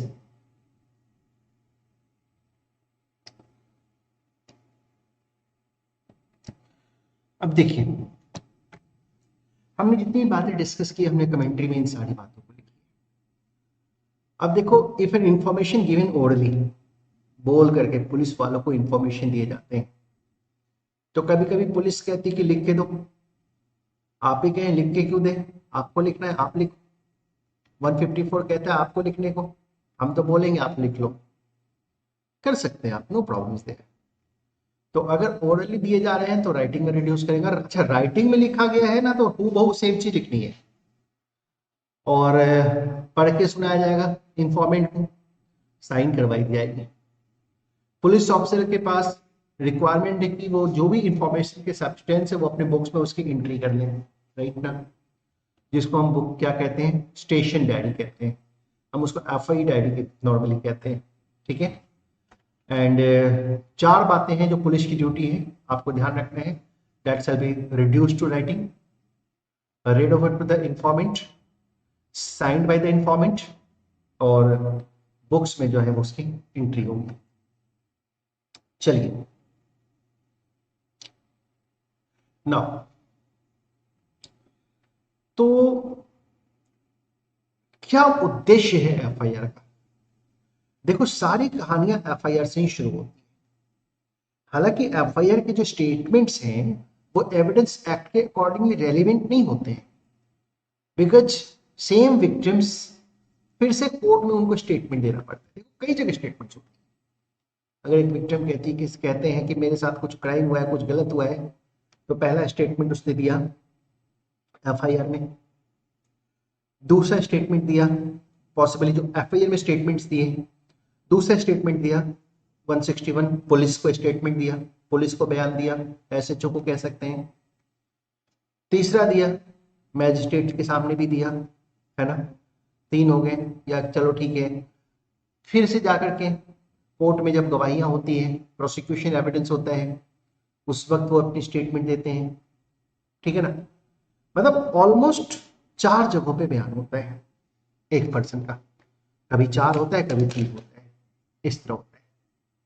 पुलिस को जो स्टेटमेंट दी और एफआईआर में जो स्टेटमेंट है उसकी बेसिस पे चार्जशीट फाइल होती है। तो अगर हम विक्टिम्स के बयान को देखेंगे ना, तो हमको 5 जगहों पे मिल जाएगा विक्टिम का बयान। हमें मिलेगा एफआईआर में मिल जाएगा, हमको चार्जशीट में भी मिल जाएगा, हालांकि दोनों सिमिलर होगा, सेम जैसे होंगे। चार्जशीट में हो सकता है थोड़ा कम हो जाए, क्योंकि कुछ ऐसी बातें विक्टिम ने बताया जो कि ऑफेंस की कैटेगरी में नहीं आती है, तो पुलिस चार्जशीट में वो चीज़ हटा देती है, या उसके कोई एविडेंस नहीं रहते हैं तो पुलिस चार्जशीट में वो बातें हटा देती है। तो हो सकता है चार्जशीट में थोड़ा कम रहे देखने। This second thing is that. तीसरा हमारा जो पुलिस को जो उसने 161 का जो बयान दिया है उसमें भी देखने को मिल जाएगा, है ना। 164 की स्टेटमेंट्स अगर हुई है तो उसमें भी देखने को मिल जाएगा, या फिर हमारे पास कोर्ट में जो बयान हुआ है, जो उसकी क्रॉस एग्जामिनेशन वगैरह हुई है, वहां भी देखने को मिल जाएगा। तो इन सभी चीजों को अगर आप लेके चलोगे ना, तो जो कोर्ट में जो बयान होता है ना, वो उसका ज्यादा रेलेवेंस होता है। बाकी स्टेटमेंट सिर्फ कोरिलेट करने के लिए यूज होते हैं कि भाई ये इससे मैच कर रहा है कि नहीं, ये इससे मैच कर रहा है कि नहीं। हम आर्गुमेंट में कह सकते हैं कि साहब जो इन्होंने कोर्ट में स्टेटमेंट दिया है, एफआईआर में कुछ और बातें लिखी है, फैक्ट्स को इम्प्रूव किया है कई जगहों पे, तो ये सब चीजें जो है ना रहता है और सिर्फ कोलैबोरेशंस के काम में आता है। लेकिन अगर एविडेंस एक्ट में जाएंगे, अगर वहां हम डिटेल में फिर जाएंगे, तो उस वक्त हम देखेंगे कि एफआईआर की बहुत ज्यादा एविडेंसी वैल्यू जो है वो नहीं होती है। अब देखिएगा, एफआईआर जो कॉग्निजेबल ऑफेंस के लिए हुआ है, प्रिंसिपल ऑब्जेक्ट जो एफआईआर का होता है कि इंफॉर्मेंट के व्यूज को जाने, क्योंकि वो सबसे पहले कही गई बातें हैं और कहते हैं कि उसमें ज्यादा सच्चाई होती है। एंड इन्वेस्टिगेटिंग अथॉरिटीज को क्या बताया है, इंफॉर्मेशन किस बेसिस पर ऑब्टेन की गई है, इन सब बातों के बारे में जानकारी होती है। चलिए, according to the provision, if अगर इंफॉर्मेंट्स जो है, जो भी, अब ये चीज आपको ऑलरेडी बता दिया मैं, 326A 326B, इसमें जो है पॉसिबल है वुमेन पुलिस ऑफिसर जो है स्टेटमेंट्स को लेंगी, वीडियोग्राफी होंगी, है ना, वीडियोग्राफी होंगी, इंटरप्रेटर्स होंगे, स्पेशल एडुकेटर्स होंगे उनके, और मैजिस्ट्रेट के सामने जो बयान है वो करवाया जाएगा। ये सारी बातें हो गई, ठीक है। और अगर रिफ्यूज कर दिया गया है, रिफ्यूज कर दिया गया है, तो आप superior court, superintendent of police के पास जा सकते हैं, 156 सब सेक्शन 3 के ऊपर जा सकते हैं, 20482 में भी हाई कोर्ट जो है लोअर कोर्ट के जुरिस्डिक्शन को देखती है, तो आप वहां भी जा सकते हैं appropriately, and you can file the writ as well, so you can do even this point as well, so no problem there। so ये सब चीजें जो है यहाँ पर appropriately चलती है। नाउ चलिए अगले पॉइंट पे आते हैं।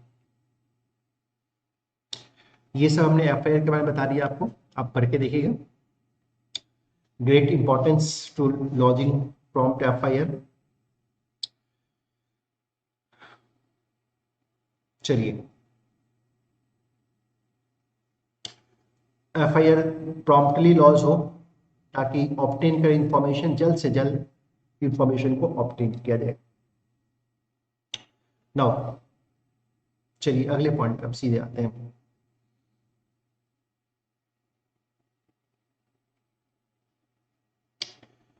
अब देखिए, एफआईआर की क्या एविडेंसी वैल्यू है। देखिए, एफआईआर का एविडेंसी वैल्यू अगर आपको जानना है तो एविडेंस एक्ट पढ़ना बहुत जरूरी है। मैंने एविडेंस एक्ट में इन सारी बातों को डिस्कस किया हुआ है, लेकिन अभी थोड़ा सा ब्रीफ डिस्कशन करते हैं, सही ना, कि एफआईआर की एविडेंसी वैल्यूज क्या होती है। देखिए, अगर आप एविडेंस एक्ट में जाइएगा ना, तो वहां पे सेक्शन 17 को देखिएगा। एविडेंस एक्ट की बात करो, सेक्शन 17, 18, 19, 20, 21, 22, ये जो प्रोविजन है ये एडमिशंस के ऊपर है। और एडमिशंस के लिए एक बात हमेशा कहा जाता है कि आप अगर एडमिशंस अपने फेवर में देते हैं तो वो एडमिशंस रेलिवेंट्स नहीं होते, अपने फेवर में दिया हुआ एडमिशन कभी रेलिवेंट नहीं होता। एफआईआर भी तो अपने फेवर में दिया है ना। तो हमेशा ध्यान रखिएगा कि एफआईआर में जो बातें कही जाती है वो रेलिवेंट नहीं होती है, ठीक है। एफआईआर एक सब्सटेंसिव एविडेंस नहीं है, लेकिन फिर भी इसका इंपॉर्टेंस है, इंपॉर्टेंस इसका है। तो जब भी ट्रायल होगी तो एफआईआर के ऊपर बातें होंगी। और नॉर्मली क्या होता है कि एफआईआर में जो बातें हुई और जो विक्टिम्स की कोर्ट में स्टेटमेंट्स हैं उन सभी के ऊपर क्रॉस एग्जामिनेशन होते हैं, और उनमें अगर कॉन्ट्रडिक्शन निकल जाते हैं, कॉन्ट्रडिक्शन आती है कि एफआईआर के पॉइंट्स में ये है कि भाई विक्टिम क्रॉस एग्जामिनेशन ये कह रहे हैं, ऐसी बातें कह रहे हैं, तो ये सारी बातें जो है डिफेंस के फेवर में चला जाता है, ये सारी बातें डिफेंस के फेवर में चला जाता है।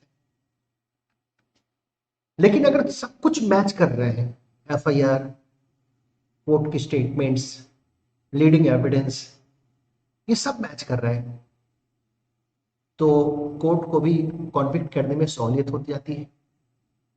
केस अपील या रिविजन्स में भी अपहोल्ड हो जाता है। ऐसा कुछ पॉइंट आउट यहाँ पे होता है। लेकिन सिर्फ एफआईआर के बेसिस के ऊपर अगर हम बात करते हैं या सिर्फ मैजिस्ट्रेट को स्टेटमेंट्स दिया है उस बेसिस पे बात करते हैं तो कभी भी कन्विक्शंस नहीं हो पाते। हम यहाँ कहते हैं कि एफआईआर जो भी क्रिमिनल ट्रायल में वाइटल है, वैल्यूबल पीस ऑफ एविडेंस है, लेकिन किस लिए? कॉरबोरेट्स करने के लिए, सिर्फ कॉरबोरेट करने के लिए, और कोई काम के लिए नहीं। एफआईआर कोई सब्सटेंसिव एविडेंस नहीं है, तो इसका क्रॉस एग्जामिनेशन जो है ये कंपल्सरी है, क्रॉस एग्जामिनेशन का होता है। एंड यहाँ पे एफआईआर में अगर सारी चीजें केयरफुल है, सारी इंफॉर्मेशन सही है, और जो विक्टिम है वो कोर्ट में भी एफआईआर से मैच करते हुए स्टेटमेंट दे रही है या दे रहा है, क्रॉस एग्जामिनेशन में भी कहीं कोई डाइवर्जेंस नहीं है, तो हम कहते हैं कि एफआईआर की जो है अच्छी एविडेंसरी वैल्यू है, एफआईआर बहुत काम का मैटर है। सही है। विटनेस को इम्पीच करने के लिए, कोऑर्डिनेट करने के लिए एफआईआर की बातों को यूज की जाती है। और कभी कभी तो एफआईआर ऐसा होता है ना कि जो एफआईआर में बातें वो डाइंग डिक्लेरेशन का भी काम कर जाता है।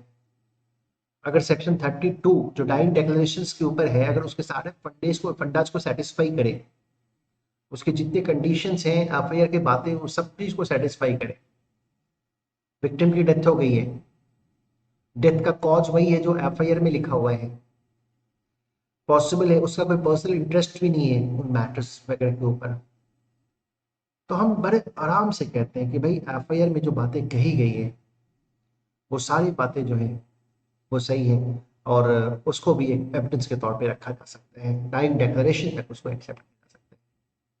आप देखिएगा हमारे यूट्यूब चैनल्स के ऊपर मैंने जो स्टार्टिंग में ही वीडियो डाली हुई है वो उसमें ही बताया हुआ है कि कब एफआईआर जो है वो डाइंग डिक्लेरेशन का काम कर सकता है। एफआईआर एक पब्लिक डॉक्यूमेंट है, और एक्यूज्ड भी इंटाइटल्ड है उसकी सर्टिफाइड कॉपी लेने के लिए, क्योंकि एक्यूज्ड को आगे बेल के लिए अप्लाई करना है, एंटीसिपेटरी बेल भी मिल ले सकता है एक्यूज्ड, तो एफआईआर का सर्टिफाइड कॉपी मिलना बहुत जरूरी है। और अगर एफआईआर की सर्टिफाइड कॉपी देने से पुलिस वाले इनकार करते हैं तो ये हम कह सकते हैं कि आर्टिकल 21 लाइफ एंड लिबर्टी का वॉल्यूशन है, लाइफ एंड पर्सनल लिबर्टी का वॉल्यूशन है। तो किसी भी कंडीशंस में किसी भी ग्राउंड के बेसिस के ऊपर एफआईआर की सर्टिफाइड कॉपी देने से पुलिस इनकार नहीं कर सकती। सही है। एंड एफआईआर में प्रीवियस स्टेटमेंट सारी है, और प्रोसिक्यूशन की ड्यूटी बनती है कि वो इन चीजों को प्रूव करे, कोरैबोरेट्स करे, दिस वन प्रॉपर कोरैबोरेशंस करें। नाउ ये तो मैंने आपको बताया कि डाइंग डिक्लेरेशन का भी काम एफआईआर कर सकता है। हर सर्कमस्टेंस में नहीं, लेकिन कई सर्कमस्टेंस में अगर 32 के सारे क्राइटेरिया को स्पेसिफाई करता है तो एफआईआर भी डायरेक्ट डिक्लेरेशन का काम करता है। This one.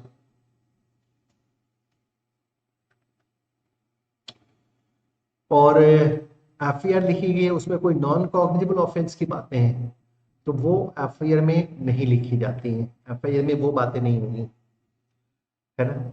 एफआईआर में वो सारी बातें नहीं होंगी जो नॉन कॉग्निजेबल ऑफेंस की बात है, वो एनसीआर डायरी अलग होती है, पुलिस उसको अलग से मेंटेन करेगी।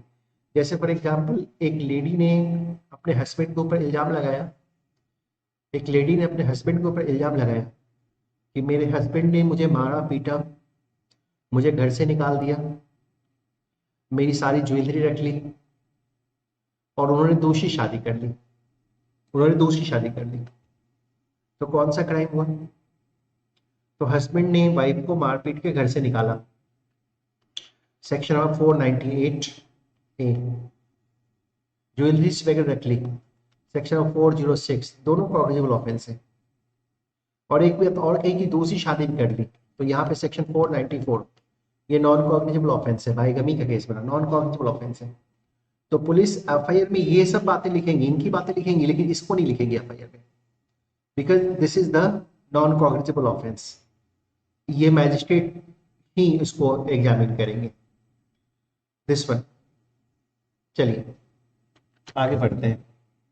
अच्छा, आपने बोला कि भाई एफआईआर की कॉपी मैंने आपने पॉइंट आउट कर रहे हैं कि 154(2) में ये कहा गया कि एफआईआर की कॉपी एक्यूज्ड के लिए नहीं लिखा हुआ है, उसमें इंफॉर्मेंट के लिए लिखा हुआ है ना। तो एक्यूज्ड के लिए मैंने बात यहाँ से कही, आर्टिकल 21 का ये वॉलेशन हो जाएगा। फंडामेंटल एक्यूज्ड को बेल लेने हैं, इसमें से मैंने कहा था एक्यूज्ड को बेल लेने हैं, इसमें से एक्यूज्ड को भी एफआईआर कॉपी देनी पड़ेगी, क्योंकि ये एक पब्लिक डॉक्यूमेंट कहा जाता है, एफआईआर को एक पब्लिक डॉक्यूमेंट कहा जाता है। Even you are the third party, आप थर्ड पार्टी और आप चाहते हैं किसी ऑफेंस की एफआईआर की कॉपी लेना, तो आपको भी मिल जाएगा, कोई प्रॉब्लम नहीं है। Just for the sake of taking the bail, मैं उस रेफरेंस में इस बात को कहा कि अगर आर्टिकल 21 एफआईआर की कॉपी अगर एक्यूज्ड को नहीं देते हैं तो ये आर्टिकल 21 का वॉलेशन हो जाएगा। चलिए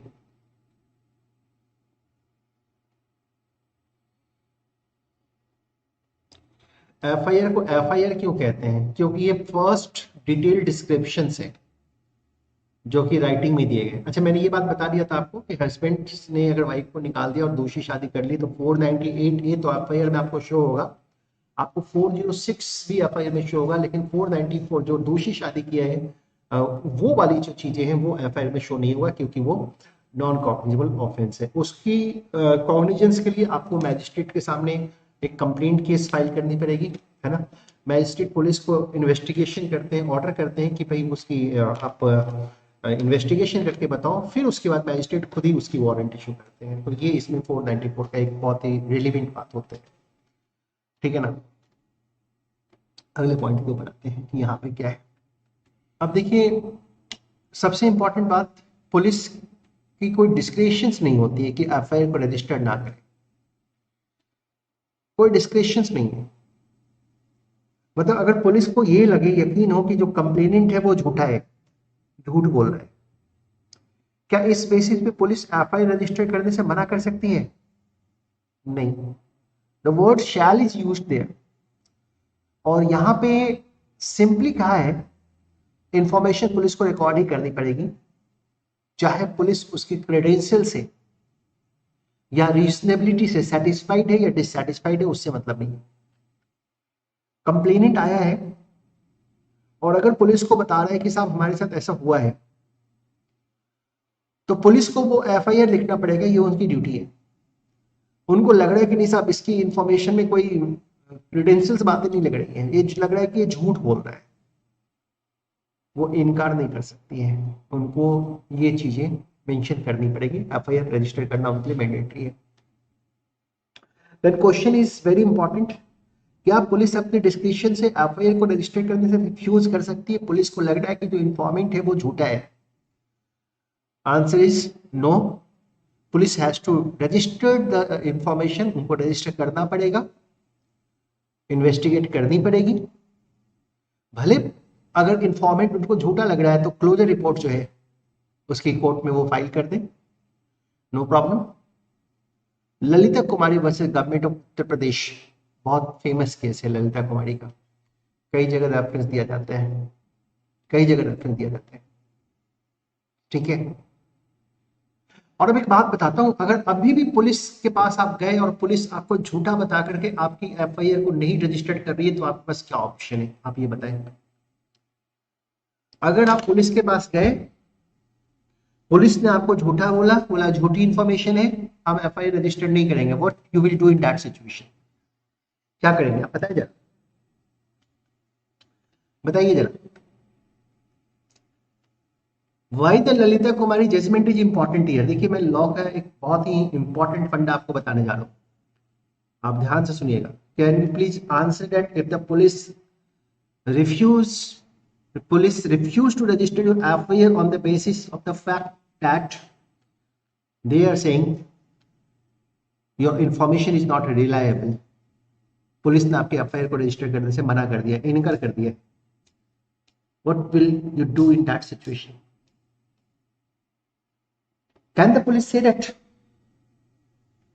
अगर पुलिस रिपोर्ट में ये बातें आ गई, पुलिस आपकी एफआईआर रजिस्टर्ड नहीं करती है, तो आपको रिप्लाई देती है क्यों नहीं आपकी एफआईआर रजिस्टर करती, वो ये रिप्लाई दे सकती है कि भाई ये कॉग्निजेबल ऑफेंस नहीं है, वो ये रिप्लाई दे सकती है कि सिविल केस बनता है, क्रिमिनल केस नहीं बनता।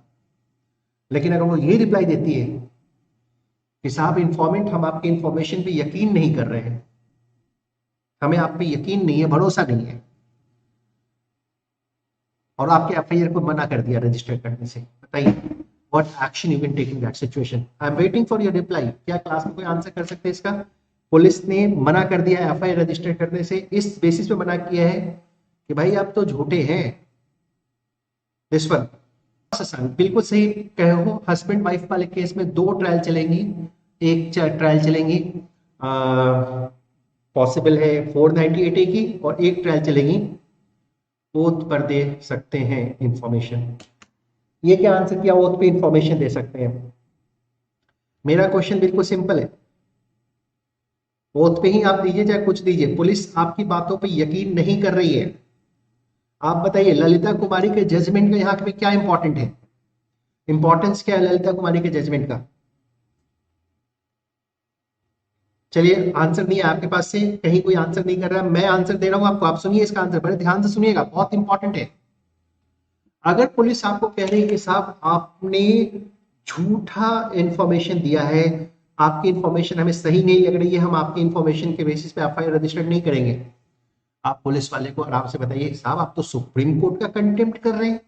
सुप्रीम कोर्ट ने ललिता कुमारी केस में साफ साफ कहा है कि पुलिस को अगर इंफॉर्मेशन की विश्वसनीयता के ऊपर अगर डाउट है और उस बेसिस पे एफआईआर रजिस्टर्ड नहीं कर रही है तो ये गलत है। ये ललिता कुमारी के जजमेंट में कोर्ट ने कहा हुआ है। अगर आप इस बेसिस पे मना कर रहे हैं, ठहरिए, हाई कोर्ट जाते हैं, आपके अगेंस्ट कंटेम्प्ट कोर्ट लगाए, कंटेम्प्ट सूट फाइल करेंगे कि आपने ललिता कुमारी के जजमेंट को नहीं माना, आपने सुप्रीम कोर्ट के जजमेंट को नहीं माना। आप पुलिस स्टेशन से निकलिए और सीधे हाईकोर्ट पहुंचिए और हाईकोर्ट में कंटेम्प्ट सूट फाइल कर दीजिए अंडर सेक्शन 12 एंड 20 और 13 जो भी है, कंटेम्प्ट सूट आप फाइल कीजिए। हाईकोर्ट पुलिस वाले को तुरंत कॉल कर लेगी और बताएगी कि बताओ भाई क्या बात है, आप अपने अकॉर्डिंगली कानून चलाओगे, आपको इंफॉर्मेशन पे यकीन नहीं है तो क्या आप एफआईआर रजिस्टर नहीं करोगे? फिर सुप्रीम कोर्ट का क्या है, उन्होंने क्या जजमेंट दिया ललिता कुमारी केस में? So that's why I have written this case study Lalita Kumari judgment, ये आपको याद रखना है ना। और ललिता कुमारी जजमेंट में कोर्ट ने कहा कि क्या कहा है, तो simple, police has to record the information despite being unsatisfied about the reasonability and credibility of the information. सही है। तो हम जब हाईकोर्ट जाते हैं तो हम इसी पॉइंट को लेकर के जाते हैं कि साहब ललिता कुमारी के जो जजमेंट्स हैं उसको कोर्ट को पुलिस ने सेटिस्फाई नहीं किया है। क्लियर है? Is that point clear to you? Should we proceed further? आगे बढ़े? ओथ वोथ पे देने की कोई जरूरत नहीं है। तो मैं एक बार पॉइंट को फिर से रिपीट करता हूं। आपने पुलिस के पास इंफॉर्मेशन दी और पुलिस ने एफआईआर लिखने से इनकार कर दिया और कहा कि भाई हमें नहीं लगता कि आपका इंफॉर्मेशन जो है वो रीजनेबल है या क्रेडेंशियल है, सच्चा है या सही है, हमें लगता है कि आपकी इंफॉर्मेशन झूठी है, हम आपकी एफआईआर रजिस्टर नहीं करेंगे। तो आपके पास क्या ऑप्शन है? आपके पास ऑप्शन ये है कि आप सीधे हाईकोर्ट पहुंचिए और हाईकोर्ट में पुलिस के अगेंस्ट कंटेम्प्ट ऑफ कोर्ट का सूट फाइल कीजिए। और जब आप कंटेम्प्ट ऑफ कोर्ट का सूट फाइल करेंगे, हाईकोर्ट को बताएंगे कि ये पुलिस वाले ललिता कुमारी के जजमेंट को नहीं मान रहे हैं। जैसे कि ललिता कुमारी के जजमेंट ने में कोर्ट ने कहा था कि एफआईआर लिखना है पुलिस को, चाहे पुलिस को इंफॉर्मेशन पे यकीन हो या यकीन ना हो, पुलिस को एफआईआर लिखना है। और ये पुलिस वाले ऐसे हैं जिन्होंने इस जजमेंट को मानने से इनकार कर दिया और हमारा एफआईआर नहीं लिखा, तो इनके ऊपर कंटेम्प्ट प्रोसीडिंग शुरू कर दिया जाए। बेशक उनके अगेंस्ट कंटेम्प्ट प्रोसीडिंग शुरू हो जाएगी, कईयों के ऊपर हुए हैं, कई पुलिस वाले जेल भी गए इसके लिए, है कि नहीं? So that's why the Lalita Kumari judgment is important. अच्छा, पूछ रहे कंटेम्प्ट के केस में कितनी की पनिशमेंट होती है? 6 मंथ्स की सिविल केस में, सिविल कंटेम्प्ट है तो, क्रिमिनल कंटेम्प्ट है तो 2 साल की। ठीक है, कोर्ट नहीं छोड़ती, बड़े बड़े आईएएस को, आईपीएस को जेल भेज देती है ना?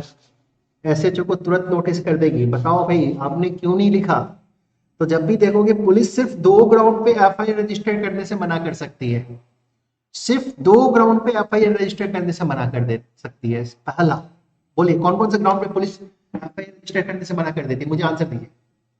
कौन कौन से ग्राउंड पे पुलिस एफआईआर करने से मना कर सकती है? चैट बॉक्स में आंसर लिखिए, चैट बॉक्स में आंसर लिखिए, किस ग्राउंड पे पुलिस एफआईआर रजिस्टर करने से मना कर सकती है? ये वाला कंटेम्प्ट सिविल नहीं, क्रिमिनल कंटेम्प्ट होगा। कंटेम्प्ट ऑफ कोर्ट एक्ट आपको पढ़ाऊंगा, सिविल कंटेम्प्ट, क्रिमिनल कंटेम्प्ट सब बताऊंगा। बहुत इंटरेस्टिंग फैक्ट्स हैं उसमें, बहुत इंटरेस्टिंग एक्ट है, छोटा सा एक्ट है। हाँ जी, अगर किसी जुडिशरी के एग्जामिनेशन में कंटेम्प्ट ऑफ कोर्ट एक्ट भी कोर्स में रहा तो मैं उसको जरूर कराऊंगा। अभी तक कंटेम्प्ट ऑफ कोर्ट एक्ट नहीं आया है कहीं भी, आप अपने इंटरेस्ट के लिए पढ़िए, बहुत बढ़िया एक्ट है, बहुत छोटा सा है। नॉन कॉग्निजेबल ऑफेंस में क्यों माना जाएगा? वहां तो एफआईआर लिखना ही नहीं है, और वहां पुलिस के पास मत जाइए, वहां मैजिस्ट्रेट के पास कंप्लेंट केस फाइल कीजिए, सेक्शन 200 को लीजिए और सेक्शन 200 के बेसिस पे कंप्लेंट सूट फाइल कीजिए, कंप्लेंट केस फाइल कीजिए।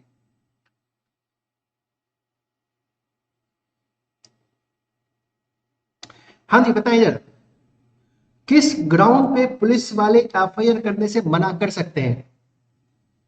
ऑन विच ग्राउंड बताएंगे जरा?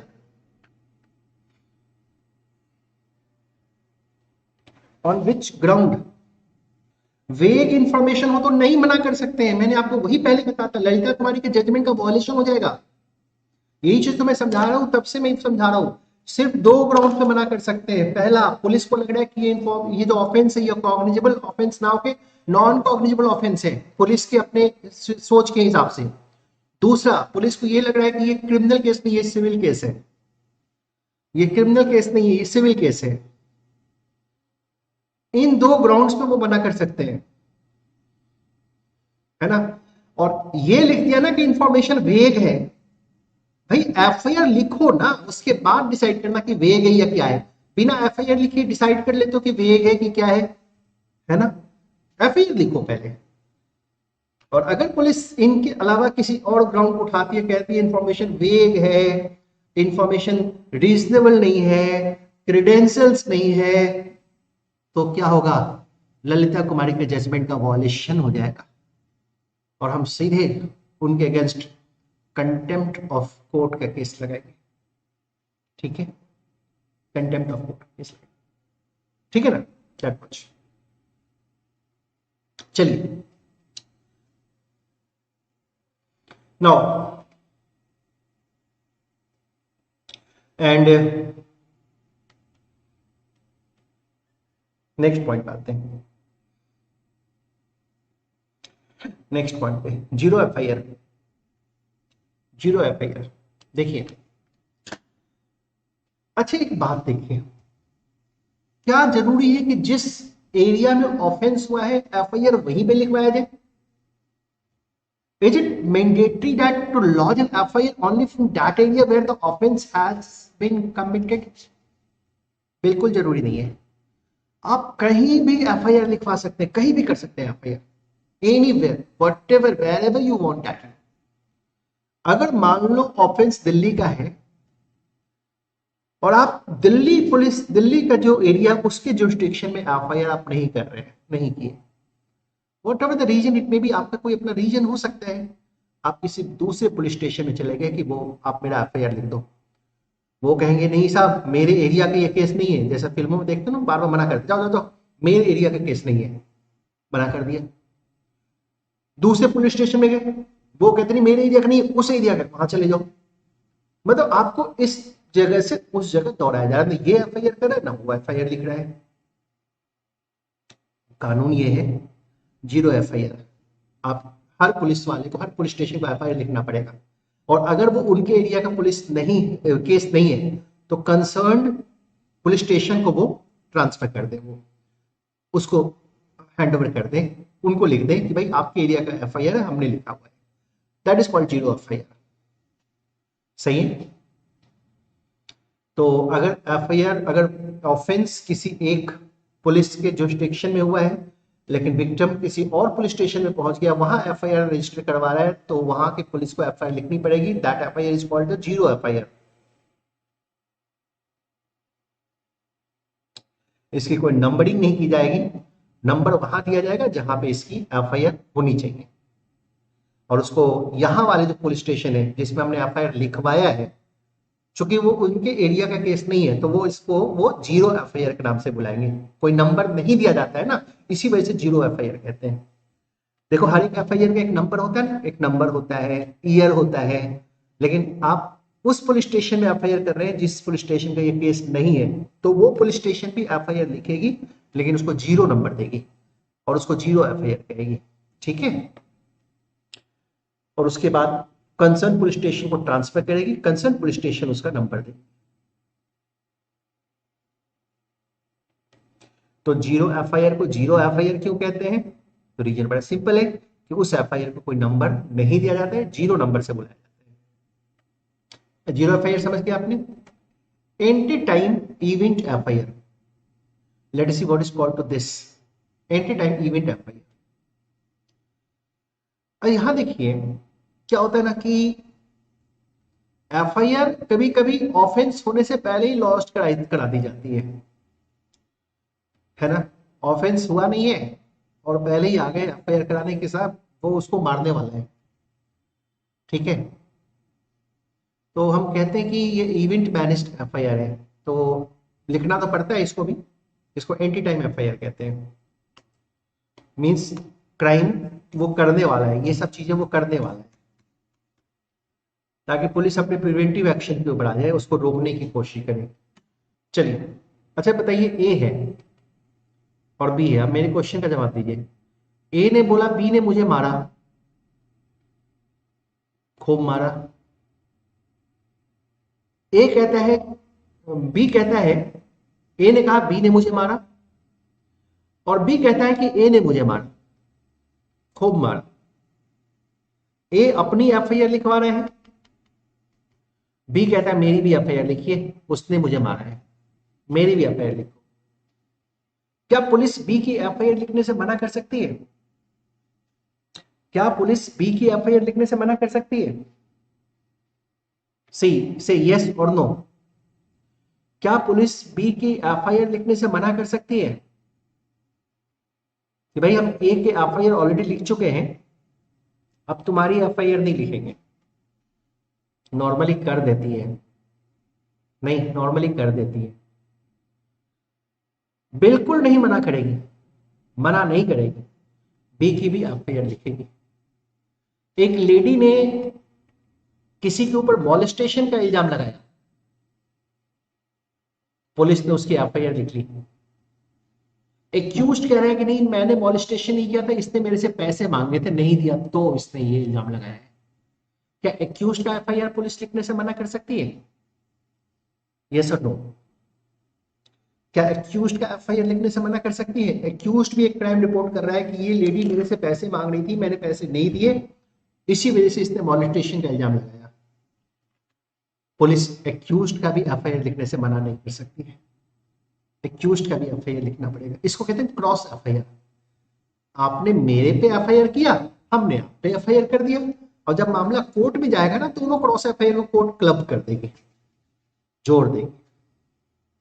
आप कभी कभी देखते हो ना, पुलिस वाले एक्यूज्ड का एफआईआर नहीं लिखते, मना कर देते, है ना। तो आप क्या करोगे ऐसे सर्कमस्टेंस में? If you are the accused in a particular case और आपके ऊपर कोई इल्जाम लगा, एफआईआर लिख दी गई और आप भी अपना एफआईआर करवाना चाहते हो और आपको पुलिस वाले ने मना कर दिया, what you will do in that situation? आप क्या करेंगे बताइए जरा, what you will do? I am just waiting for the answer. एक एक्विजिशन आपके ऊपर लगी, एफआईआर हो गया, आप क्रॉस एफआईआर उसके ऊपर करना चाहते हैं, पुलिस वाले कह रहे नहीं, आप पे यकीन नहीं हो रहा, हम आपकी एफआईआर रजिस्टर नहीं करेंगे, मना कर दिया आपकी एफआईआर लिखने से, आप क्या करेंगे? Can you please answer this question? Waiting for your reply. कोई आंसर दे सकते हैं इसका? बताइए जरा, what you will do that? आपको लॉ ध्यान से पढ़ना पड़ेगा और इन सब सवालों का जवाब देने के लिए हमेशा तैयार रहना पड़ेगा, तभी आपका एग्जाम जल्दी निकल पाएगा। अदरवाइज तो एग्जामिनेशन में बैठ के सोचते रहेंगे ना, तो फिर बड़ा मुश्किल हो जाएगा। ये सारे प्रैक्टिकल क्वेश्चन जो मैं पूछ रहा हूं, कर रहा हूं, ये समझो एग्जामिनेशन के आगे question. Can you answer this question? भाई आप कंटेम्प्ट लगाओ ना पुलिस वालों के खिलाफ। ललिता कुमारी के जजमेंट को सेटिस्फाई नहीं कर रहे हैं, उसको मना कर रहे हैं करने से, मानने से, सुप्रीम कोर्ट का कंटेम्प्ट कर रहे हैं। ललिता कुमारी का जजमेंट अभी बताया, पुलिस वाले इस ग्राउंड पे एफआईआर रजिस्टर करने से मना नहीं कर सकते कि भाई आपका इंफॉर्मेशन रिलायबल नहीं लगता है। सही है ना? अब जिनको नॉलेज नहीं होता वो चुपचाप बैठ जाते हैं, जिनको नॉलेज होता है एक बार पुलिस वाले को बताएंगे कि देखो साहब ललिता कुमारी समझ गए, पुलिस वाले बोलेंगे हाँ हाँ समझ गया समझ गया, अब आगे मत बोलो, आपका भी एफआईआर लिखते हैं। ठीक है, तो ये सब आंसर ना अगर आपको इमीडिएटली याद रहता है तो कोई मुश्किल नहीं है जुडिशरी का एग्जामिनेशन निकालना। लेकिन अगर ऐसी जगहों पे आंसर देने में फंसेंगे ना, तो एग्जामिनेशन में टाइम बड़ा कम होता है। और हमेशा ध्यान रखिएगा, जो दिल्ली जुडिशरी होती है, सही ना, दिल्ली का खासकर, हरियाणा का, पंजाब का, राजस्थान का केस स्टडी बढ़ा रहता है, बहुत केस स्टडी रहते हैं, ऐसे केस भी बहुत रहते हैं। ठीक है, चलिए क्रॉस एफआईआर आप समझ गए। और TT Antony versus state of Kerala का भी केस है, आपको यहाँ पे ये भी रेफरेंस रखते हैं, है ना। तो ये सब जो कोर्ट का जजमेंट रेलिवेंट इस वजह से हो जाता है कि अगर इस जजमेंट को कोई नहीं मानता, पुलिस वाले इन जजमेंट्स को नहीं मानते हैं, तो हम बड़े आराम से उनके ऊपर कंटेम्प्ट सूट फाइल कर देते हैं, है ना।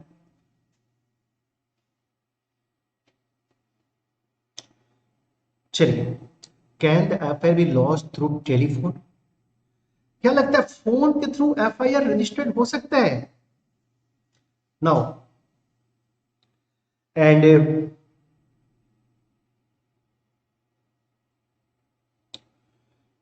क्या टेलीफोन के ऊपर एफआईआर रजिस्टर्ड हो सकता है?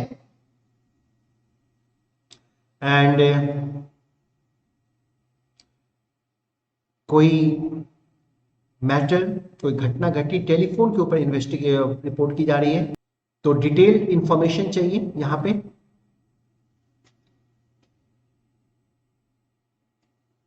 तो यहां पे टेलीफोन्स के ऊपर अगर एफआईआर में सारी इंफॉर्मेशन आ रही है, सारी बातें समझ में आ रहा है, तो पुलिस वाले की ड्यूटी है कि टेलीफोन्स से जो इंफॉर्मेशन दिए गए उसकी बेसिस पे एफआईआर रजिस्टर कर ले।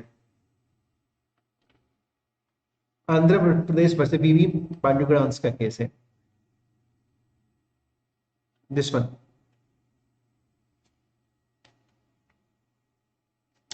This one the point called here. Delay in filing of an FIR. चलिए, कितने समय के भीतर एफआईआर रजिस्टर कर देना चाहिए?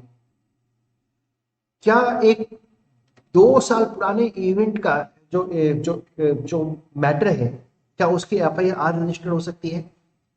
10 साल पुराने मैटर का एफआईआर रजिस्टर्ड हो सकता है दिस पर डिले। तो यहाँ पे कोई रिस्ट्रिक्शंस नहीं है, एफआईआर चाहे कितना भी पुराना इंसिडेंट है उन सभी का रजिस्टर्ड होना है।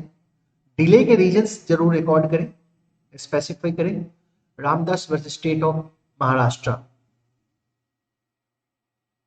कोर्ट एक्सप्लेनेशन मांग सकती कि डिले क्यों हुआ, एंड हो सकता है स्टेटमेंट को वेटेज कम दिया जाए। डिले की रीजन पूछ सकती है कि why you got such a delay on to registering the FIR that you no.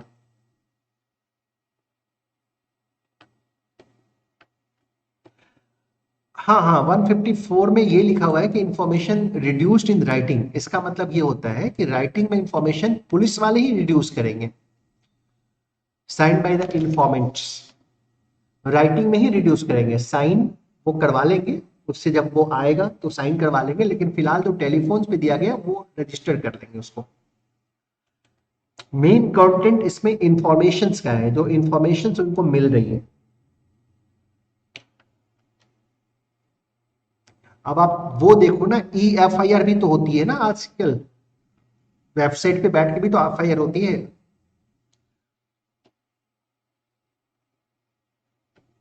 चलिए,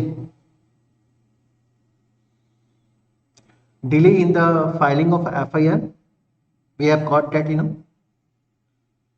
तो ये हमारा मैटर हो गया section number 154, the complete provisions related to the FIR. हमने सारी कमेंट्री प्रॉपरली पढ़ी एफआईआर से रिलेटेड, फर्स्ट इंफॉर्मेशन रिपोर्ट। और इसमें जो मेन बातें हैं, आपको ललिता कुमारी का जजमेंट से याद रखना बहुत जरूरी है कि पुलिस एफआईआर रजिस्टर करने से मना ना करे। मना करे तो सिर्फ 2 बेसिस पे मना करें, ऑफेंस कॉग्निजेबल ना हो कि नॉन कॉग्निजेबल है, या फिर ऑफेंस जो है सिविल नेचर का लग रहा है उनको। अगर वो अपनी रिपोर्ट में ये कहीं भी लिख दिया कि भाई आप पे यकीन नहीं है, then it's not very much mandatory there. So this is such a thing which we got that, that is such a thing which we got there.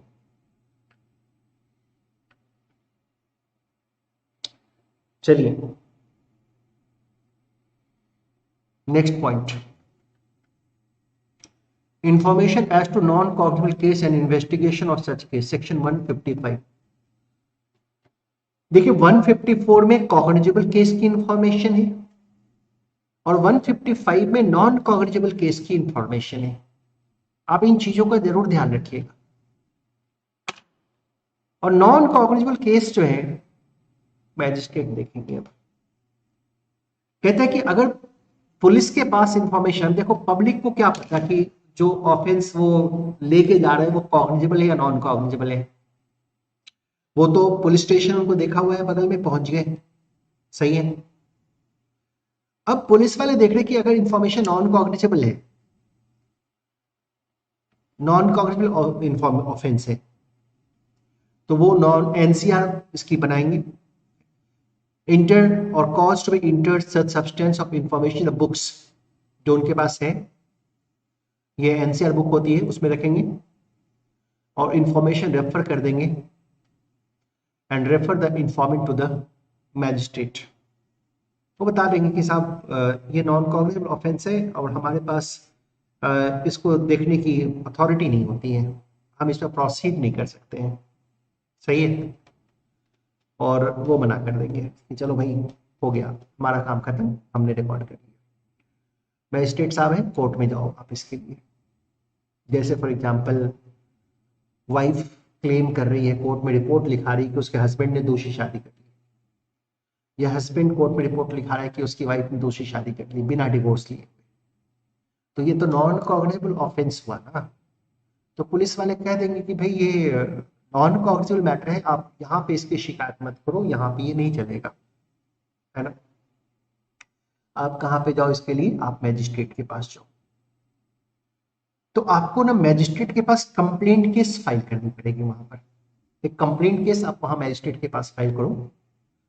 And यहाँ पे अब मैजिस्ट्रेट साहब जो है ना, वो उनको बताओ, वो पुलिस को अब ऑर्डर करेंगे कि भाई आप इसकी इन्वेस्टिगेशन करो कि वाकई ऐसा हुआ है या नहीं हुआ है। तो यहाँ पे पुलिस ऑफिसर इन्वेस्टिगेट करेंगे नॉन कॉग्निजेबल केस को without the order of the magistrate. नहीं कर सकते, no police officer that much. उनको मैजिस्ट्रेट ऑर्डर चाहिए इन्वेस्टिगेट करने के लिए। सही है। पुलिस ऑफिसर के पास सेम पावर है। पुलिस ऑफिसर जो भी रिसीव कर रहा है इस इंफॉर्मेशन को, जो भी है, वो अकॉर्डिंगली इन्वेस्टिगेट करेगा, वैसे इन्वेस्टिगेट करेगा जैसे वो कॉग्निजेबल केस को इन्वेस्टिगेट करते, क्योंकि अब मैजिस्ट्रेट की अथॉरिटी मिल चुकी है उनको। लेकिन वो अरेस्ट नहीं करेंगे, अरेस्ट नहीं करना है। Any police officer receiving such order में exercise the same power in respect of the investigation. जो ऑफिसर इंचार्ज जो पुलिस स्टेशन के पास होता है, सारे पावर होंगे, अरेस्ट करने का पावर। सही है। एंड अब एक बात और बताना है, बहुत इंपॉर्टेंट बातें हैं, यहां समझ लीजिए, वेरी वेरी इंपॉर्टेंट। मान लो एक पर्सन है और पुलिस के पास 5 ऑफेंसेस रिपोर्ट किया। पुलिस के पास 5 ऑफेंसेस को रिपोर्ट किया। इन 5 में से 4 ऑफेंस ऐसे हैं जो कॉग्निजेबल ऑफेंस है या नॉन कॉग्निजेबल ऑफेंस है, और एक ऐसा ऑफेंस है जो कॉग्निजेबल है। तो पुलिस के पास ये अथॉरिटी होती है कि पुलिस सभी ऑफेंस को कॉग्निजेबल ट्रीट कर ले। मीन्स दैट द पुलिस सभी को कॉग्निजेबल ट्रीट करे और ऐसी इन्वेस्टिगेशन करे कि कॉग्निजेबल ऑफेंस है। Means all offences may be treated as cognizable offense। नहीं दिख रहा होगा, मैं ऊपर कर देता हूं। पुलिस सारे ऑफेंस को कॉग्निजेबल ऑफेंस ट्रीट कर लेगी ऐसे सर्कमस्टेंस में। मैं हट जाता हूं राइट से। Let's see. तो पुलिस के पास 5 ऑफेंसेस रिपोर्ट हुए हैं। पुलिस के पास 5 ऑफेंसेस रिपोर्ट हुए हैं। 5 में से 4 ऑफेंसेस जो है वो नॉन कॉग्निजेबल है, एक कॉग्निजेबल है। तो पुलिस के पास ये अथॉरिटी होती है कि पुलिस सारी की सारी ऑफेंसेस को कॉग्निजेबल ऑफेंस ट्रीट कर ले और वैसे इन्वेस्टिगेट करे जैसे वो कॉग्निजेबल ऑफेंस को ट्रीट करती है, जैसे वो कॉग्निजेबल ऑफेंस को ट्रीट करती है। A case relates to 2 or more offenses of which at least one is cognizable। तो मैंने बोला 5 ऑफेंसेज है जिसमें 4 नॉन कॉग्निजेबल थे, एक कॉग्निजेबल है। The case shall be deemed to be cognizable case notwithstanding that the other offenses are non cognizable। so that's a very important and very relevant point we got there। मतलब अगर हम police के पास complaint करते हैं, हम बताते हैं कि मेरे साथ ये हुआ, ये हुआ, ये हुआ, ये भी हुआ। पुलिस कहती है कि अरे सर सारे सारे तो नॉन कॉग्निजेबल ऑफेंस है, आप तो मैजिस्ट्रेट के पास जाओ। हम कहते नहीं साहब, चारों नहीं है, एक कॉग्निजेबल है, ये देखो। पुलिस बोलेंगे ओके ठीक है, फिर तो हम सबको कॉग्निजेबल मान लेते हैं और कॉग्निजेबल के अकॉर्डिंगली इन्वेस्टिगेट करते हैं। Then police can do that, no problem. ऐसा भी होता है कि पुलिस सेग्रीगेट भी कर देती है ना। ऐसा भी होता है कि पुलिस सेग्रीगेट भी कर देती है और case shall be deemed, police इसको छोड़ देती है, उल्लू बनाती है लोगों को कभी कभी। अब लोगों को नहीं पता होता है तो लोगों को बोलती है भाई तुम्हारा तो 5 में से 4 तो नॉन कॉग्निजेबल केस है, तो मैजिस्ट्रेट के पास जाओ। उनको अपना पल्ला झाड़ना होता है, हटाना पड़ता है। केस सॉल्व करने का सबसे अच्छा तरीका ये होता है उनके लिए कि केस को रजिस्टर्ड ही मत करो। ये बेसिकली ये फंडा पे काम करते हैं, है ना, वो इस फंडे पे काम करते हैं। तो वो क्या कह देते हैं कि साहब तुम्हारा तो नॉन कॉग्निटिव है, तो मैजिस्ट्रेट साहब के पास कंप्लेन करो। अब विक्टिम्स क्या होता है, वो सोचता है अरे मैजिस्ट्रेट के पास, वो तो कोर्ट है, वहां तो पिटीशन ड्राफ्ट करना पड़ेगा, वकील का खर्च है, चलो छोड़ो, दर्द ही दवा बन जाएगा, घर ही बैठते हैं, कहाँ जाना। मतलब वो भूल जाता है कि उसके साथ क्या क्या हुआ, छोड़ देता है, सब चीज पड़ा रह गया। तो क्या हुआ, मामला सॉल्व हो गया। लेकिन वही अगर पर्सन जब मैजिस्ट्रेट के पास चला जाता है, तब वही मैजिस्ट्रेट फिर पुलिस से पूछते हैं कि भाई आपको कानून नहीं पता, क्या आप सबको कॉग्निजेबल मान सकते थे। वहां गड़बड़ हो जाता है। तो जो होशियार है वो पुलिस को वही कानून समझा के ठीक कर देता है। अच्छा, एक सबसे बड़ी दिक्कत यहाँ पे ये है कि कानून को सेटिस्फाई ना करना कंटेम्प्ट नहीं होता। कोर्ट के वर्डिक्ट्स को सेटिस्फाई ना करे तो वो कंटेम्प्ट हो जाता है, नहीं, और कानून को सेटिस्फाई ना करे तो वो कंटेम्प्ट नहीं होता है। ये एक थोड़ी सी दिक्कत है। जिस दिन कोर्ट का जजमेंट ये आ गया कि पुलिस अगर लॉ सेटिस्फाई नहीं करती है तो भी कंटेम्प्ट होगा, तब पुलिस वालों को बड़ी दिक्कत हो जाएगी। तो अभी इसी का फायदा उठा लेते हैं।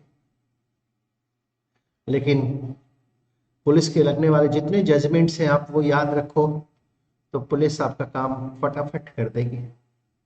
आपको पता है पुलिस एडवोकेट से बड़ी डरती है, क्योंकि वो जानती है कि एडवोकेट पुलिस वालों को कहाँ कहाँ पकड़ सकते हैं, कहाँ कहाँ कंटेम्प्ट में उनको घुमा सकते हैं। और वो अकॉर्डिंगली जब भी कोई केस में एडवोकेट इन्वॉल्व हो जाए तो वहां पे बियॉन्ड द लॉ वो नहीं जाते हैं, फिर तो लॉ पे ही रहते हैं, टिक के रहते हैं। कहीं कोई गड़बड़ी हो गई तो ये वकील जो है हाईकोर्ट पे कंटेम्प्ट लगा देगा, और जहां हाईकोर्ट पे कंटेम्प्ट लगा दिया जज साहब बुला लेंगे, वहीं उसकी हाल खराब कर देंगे। नौकरी जाने की नौबत आती है, जेल जाने की नौबत आ जाती है ना। जिसमें चलिए कमेंट्रीज को देख लेंगे। कमेंट्री आप पढ़ के देखिएगा, हम अगली क्लास में कमेंट्री को फिर आगे एक्सप्लेन करेंगे। इसमें बड़ी अच्छी अच्छी बातें हैं। तो 154 और 155 को हमने पढ़ा आज। आज यहीं पे रखते हैं, कंटिन्यू रखेंगे। अब सीआरपीसी के मेन पॉइंट्स शुरू हो गए हैं। यहाँ से हमारा केस मुकदमा पुलिस पुलिस का सारा काम शुरू हो गया है। बहुत सारी बातों को करेंगे और बहुत सारी इंफॉर्मेशन नॉलेज आपको दूंगा, अपने प्रैक्टिकल एक्सपीरियंस को भी शेयर करूंगा। तो आईपीसी, हाँ वो चलेगा, 160 अलग मैटर होता है। मतलब कंटेम्प्ट अगर आप लगाते हो ना तो वो बड़ी जल्दी सुनवाई होती है। कंटेम्प्ट बड़ी जल्दी सुनवाई होती है। हम कंटेम्प्ट में अगर किसी को लेके चले जाए, अब एक्चुअली क्या होता है ना, अगर कोर्ट का ऑर्डर आता है एग्जीक्यूशन का, अगर कोर्ट का ऑर्डर आता है तो फिर हमको ऑर्डर एग्जीक्यूट करवाना पड़ता है। नॉर्मली क्या होता है, सिविल कोर्ट का कोई ऑर्डर, हमने केस जीत लिया, जैसे मैं आपको ऐसे बताऊं, समझाता हूं। देखो, हमने एक टेनेंट के अगेंस्ट सूट फाइल किया था कि भाई टेनेंट हमारा घर खाली कर दो। अब हमने केस मुकदमा कर दिया टेनेंट के ऊपर। अब टेनेंट ने घर खाली ही नहीं किया, हमने कोर्ट केस किया, कोर्ट केस भी जीत गए। अब कोर्ट की डिक्री टेनेंट को दे दिया कि देखो टेनेंट अब खाली कर दो। टेनेंट अभी भी नहीं खाली किया, समय दिन महीने बीत गए, अभी भी नहीं खाली किया। अब क्या करें, अब उस डिक्री के एग्जीक्यूशन के लिए हम जाएंगे, फिर से उसी कोर्ट को कहेंगे सर आपने डिक्री दी थी, नहीं मान रहा है, एग्जीक्यूट करवा दीजिए। अब वो कोर्ट उसको नोटिस करेगी, 6 महीने की बाद की डेट फिर देगी। वो नोटिस पे आ नहीं रहा है, 2 नोटिस हो गए, 3 नोटिस हो गए, वो नहीं आ रहा है। अब कोर्ट पहले बेलेबल वारंट निकालेगी, फिर भी नहीं आया, नॉन अवेलेबल वारंट निकालेंगे। अब पहुंच गया, जज साहब को बोला जज साहब थोड़ा टाइम दे दीजिए, चलो टाइम दे दिए। मिला जुला के एग्जीक्यूशन में भी 3 साल लग जाएगा। तो हम कहते हैं ना, एग्जीक्यूशन में मत जाओ, इतना पंगा मत लो, कंटेम्प्ट ऑफ कोर्ट एक्ट को उठाओ और कंटेम्प्ट ऑफ कोर्ट का सूट फाइल कर दो उसके ऊपर। कहां पर, हाईकोर्ट में कर दो, लग जाता है, हाईकोर्ट में भी लग जाता है। लोअर कोर्ट की बातों को ना माने तो भी कंटेम्प्ट ऑफ कोर्ट लग जाता है हाईकोर्ट में। अब हाईकोर्ट में कंटेम्प्ट ऑफ कोर्ट फाइल कर दो, हाईकोर्ट देख लेगी, बुला लेगी तुरंत, इमीडिएटली देखती हैं। कोर्ट ये नहीं बोलेगी कि घर खाली करो, तुम कोर्ट का ऑर्डर नहीं मान रहे हो। हाई कोर्ट ये बोलेगी कि चूंकि तुम डिस्ट्रिक्ट कोर्ट्स के फैसले को नहीं माने हो, टिकड़ी को सेटिस्फाई नहीं किए हो, ये कंटेम्प्ट में हम आपको होल्ड कर रहे हैं और आपको हम जेल भेज रहे हैं। हम आपको 2 महीने के लिए जेल भेज रहे हैं। अब सोच के देखो, बेचारा कभी जेल गया नहीं, सुना नहीं, सामने जज अपने ऑर्डर में लिखने जा रहे हैं कि जेल भेज रहे हैं, वो तुरंत बोलेगा जज साहब 1 मिनट दीजिए थोड़ा, अभी खाली करके आ रहे हैं, फटाफट खाली करेगा, है ना। चलिए।